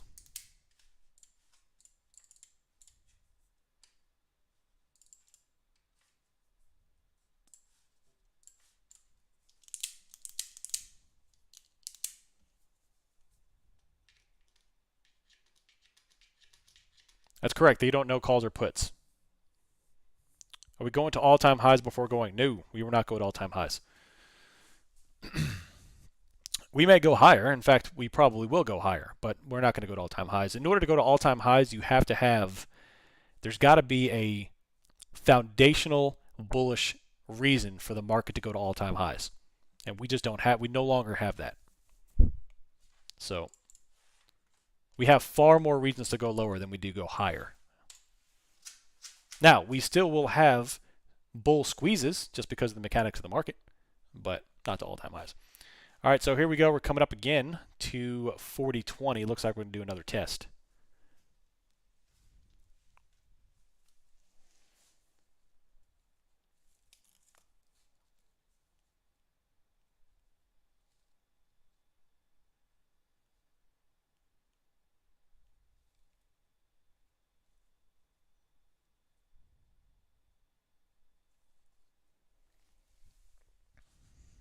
And then we've got European close in 6 minutes. 6 minutes.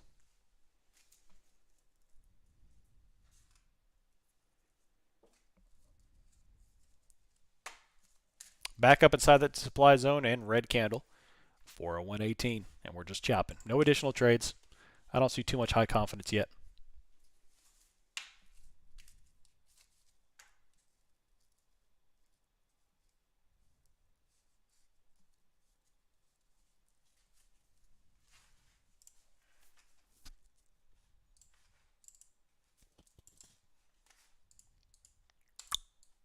And there's a rejection.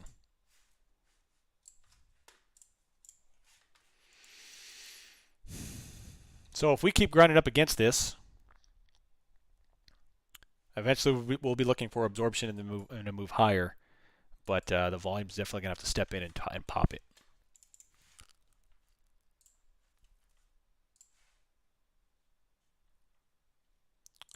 So a 40-30 call is going for $13.60 if it does go up.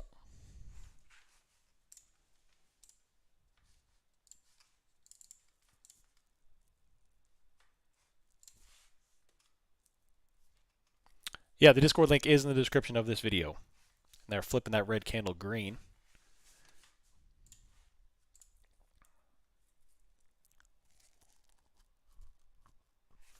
Where's the NASDAQ going? Looks like that one's higher too, 13,349. Gotta go to Rhythmic. They put on that. They transacted that, and this one's still on. 4018. What are supply zone and start? It's not precise. All this is just a representation for me to cue into a supply zone. This reminds me, hey, there's and that's kind of what the Bookmap does too. This tells me, all right, well, it's going to require volume to get through this because this is a supply zone we kept touching, and now looks like we're finally eating through it as we're making a move higher here. Bookmap is eating through this order just a touch.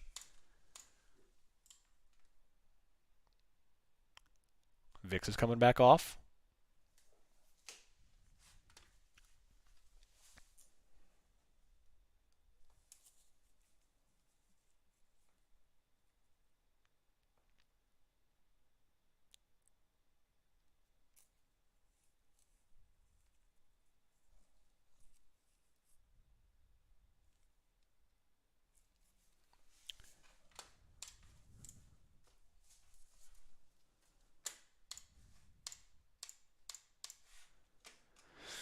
I trade SPX or SPY for those who can't do SPX.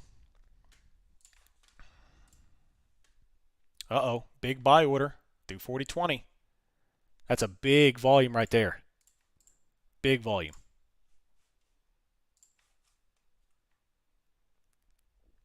That's a big, volume no right there. Look at that. That's the biggest volume candle we've had since the opening bell, since the bell.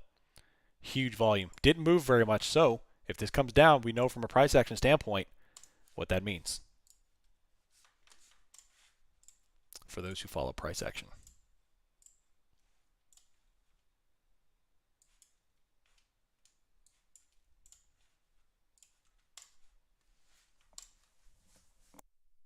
So with that big volume, that's crazy amount of volume. If this fails, then that tells me there's way too many sellers for this thing to rally. So that's big volume. They did not eat up through 40.20 yet. Do I think I should start moving my TSP back into the market? You could. This is low enough where you may. We probably will go lower, but we've dropped 700 points, 800 points, so I think you're okay. From a long-term perspective, obviously, you still got, 30, 40, 50 years on your TSP. So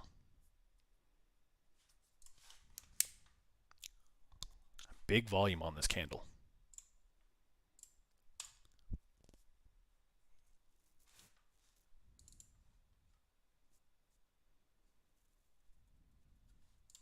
Yeah, that was a big volume candle there.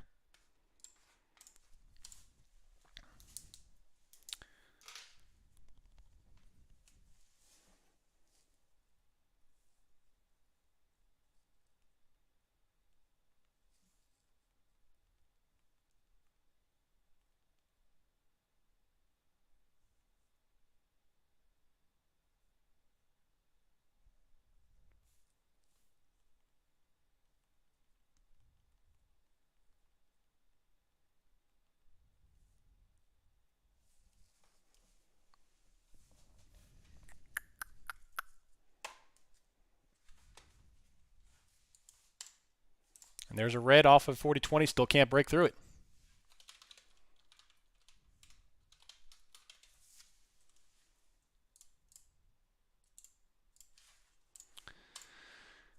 Just hanging out. Okay, what do we got? Dollar cost averaging. There you go. What is... I want to put back in my TSP. Just let me know when. Yeah. TSP stands for Thrift Savings Plan. Big volume and a small candle tells you manipulation, isn't it? When I see big volume like this and very little movement, we're most likely at least a very large sticking point, which shows on the liquidity, and bam, there's the absorption. There's a big green candle. And up to R3.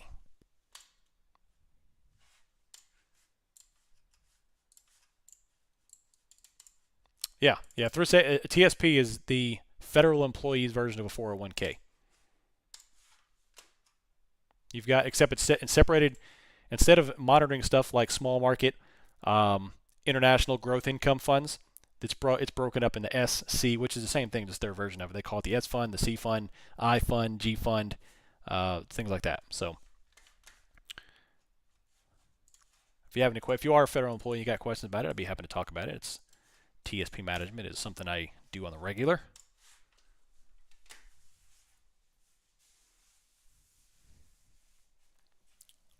All right, so 4020 is now gone, and I'm going to post this in the channel.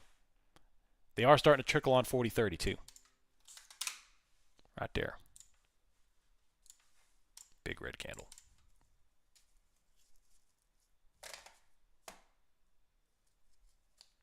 Big. All right, that is a very bearish candle there. Also a stop run too.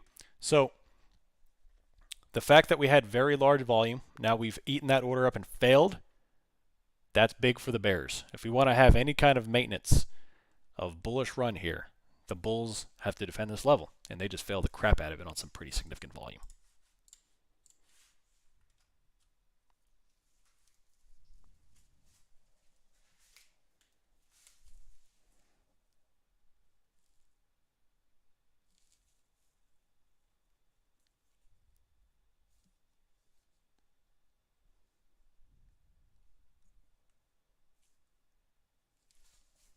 And look at that, buying it back up. Strong defense there, strong defense.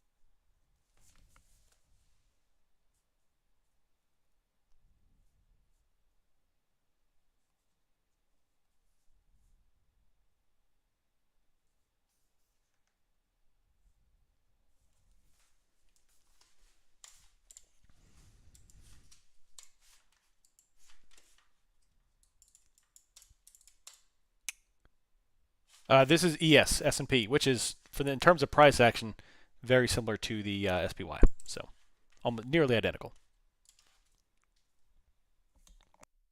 Oh, thank you. Appreciate that. Another rejection right here off of R3. 15%, nice CSM. And we got that level is now gone.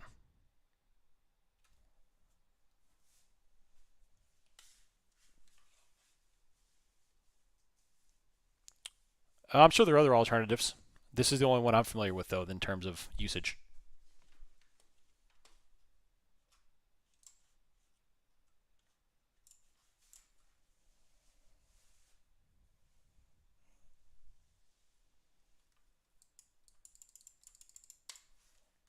The numbers you see, these new numbers, the red are stops, and the blue are icebergs.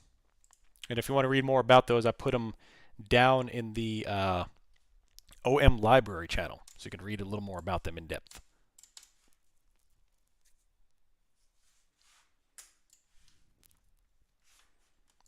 Failing this again.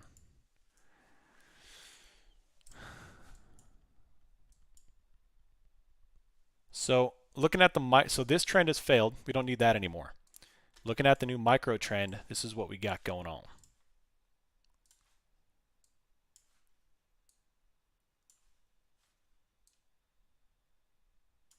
Right there. This little upward wedge thing.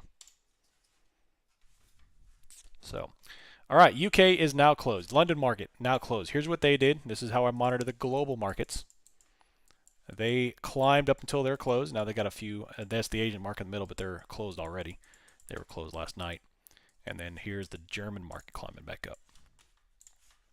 So now, in terms of global markets, all global markets are closed. There's no more outside influences on our market. So it's just us. European markets are closed. New follower, do you make any trades or just follow? I do make a trade. I made a trade this morning. So 116%. I post the SR levels every morning in the market analysis channel. I try to get them posted by 9 o'clock Eastern time every morning.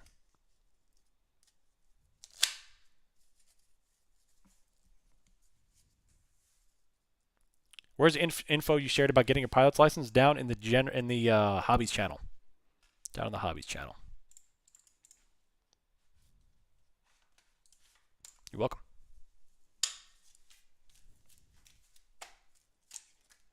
I'm about to have to run and go get me some lunch. I am starving.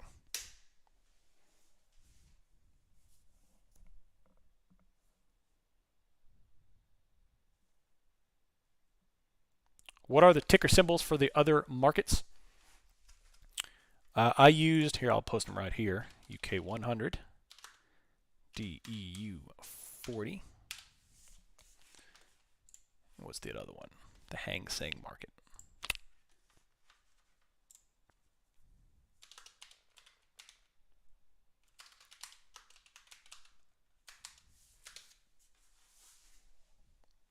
I do have to put you on mute. Take a phone call. I'll be right back.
All right, I'm back.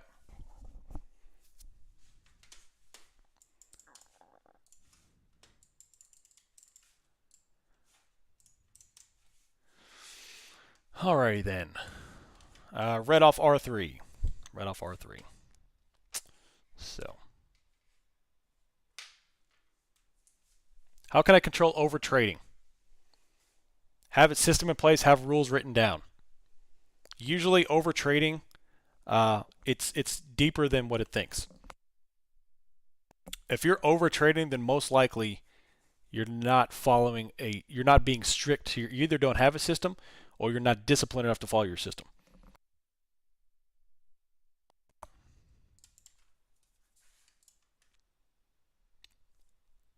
All right, there's a test down to the bottom of the trend. Let's watch out here. So yeah, because if you've got a system in place, a system is inherently going to keep you from over trading because you're going to have rules, you're going to have parameters on what you enter and exit.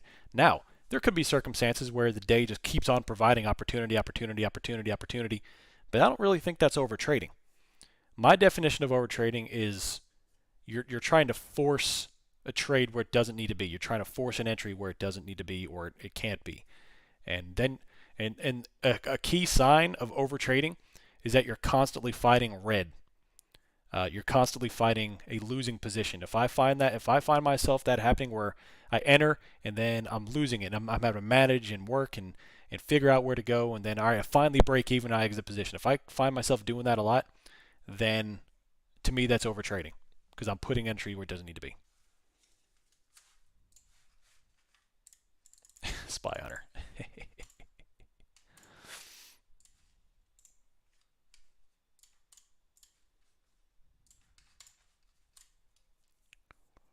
All right, VIX is kind of creeping back up here. And we've got that red off of the 21 EMA. The NASDAQ is still going up. VIX is bouncing off of this key level. And there is the Bookmap.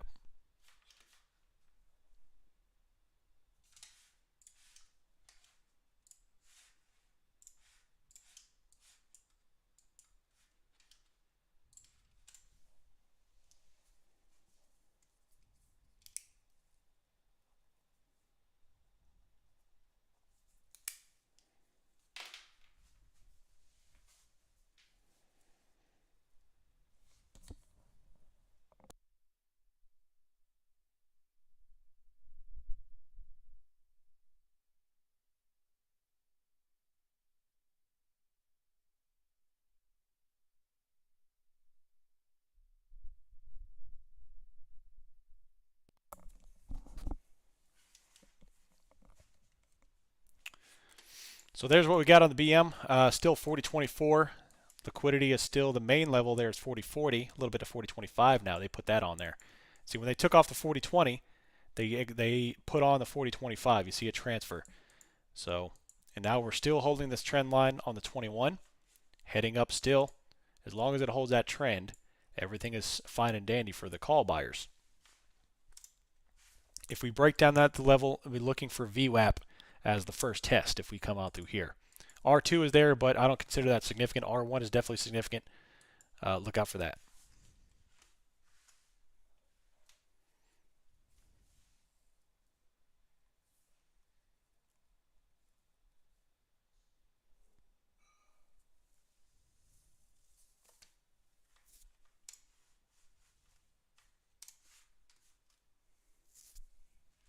I would not trade in this wedge. I would trade the breakout of the wedge.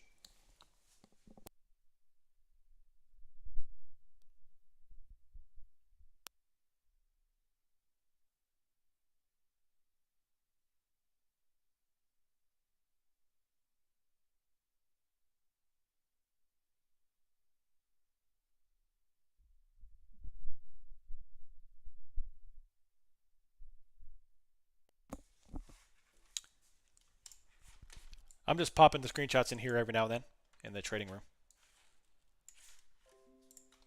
There you go, right there. The old Bookmap.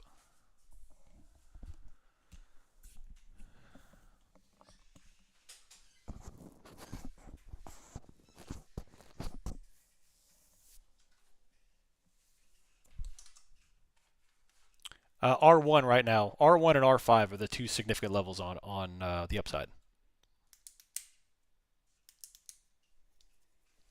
So right now we're still holding the trend. 416 at the moment on ES.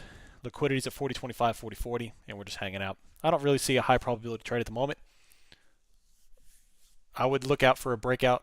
I would look for a trade on a breakout or a breakdown. And then, of course, up above that, R5. Does low volume anything say right now to you? Right now, low volume tells me there's a low probability trade. There is a failure of the trend again. Let's see if it holds.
All right, y'all. 21 EMA right now. Breaking down there. So let's see if we can give out the 21. Still weak, low volume stuff. Very low volume. So, but I'm going to do y'all a favor. I'm going to go grab some lunch, and I'm going to watch the large red candle form the second I hang up. So I appreciate y'all hanging out with us. Let me know if you got any questions. If you are new to the YouTube, come hang out with us. Check on any of the links down in the description of this video. You'll see the Patreon as well as the Discord link. Come hang out with us. DM me with any questions. You can add OptionsMillionaire in the Discord, and I'll answer the question there in the channel. So appreciate you hanging out with us. Hope you're able to make a little money. 116% profit so far today. A fantastic day thus far on some nice bullish action. A little reprieve from the selling. So appreciate y'all hanging out with us. I will see you all bright and early on Monday morning for the YouTube, and then maybe this afternoon if we get some good volatility in the Discord. So I will see you all later. I'm out.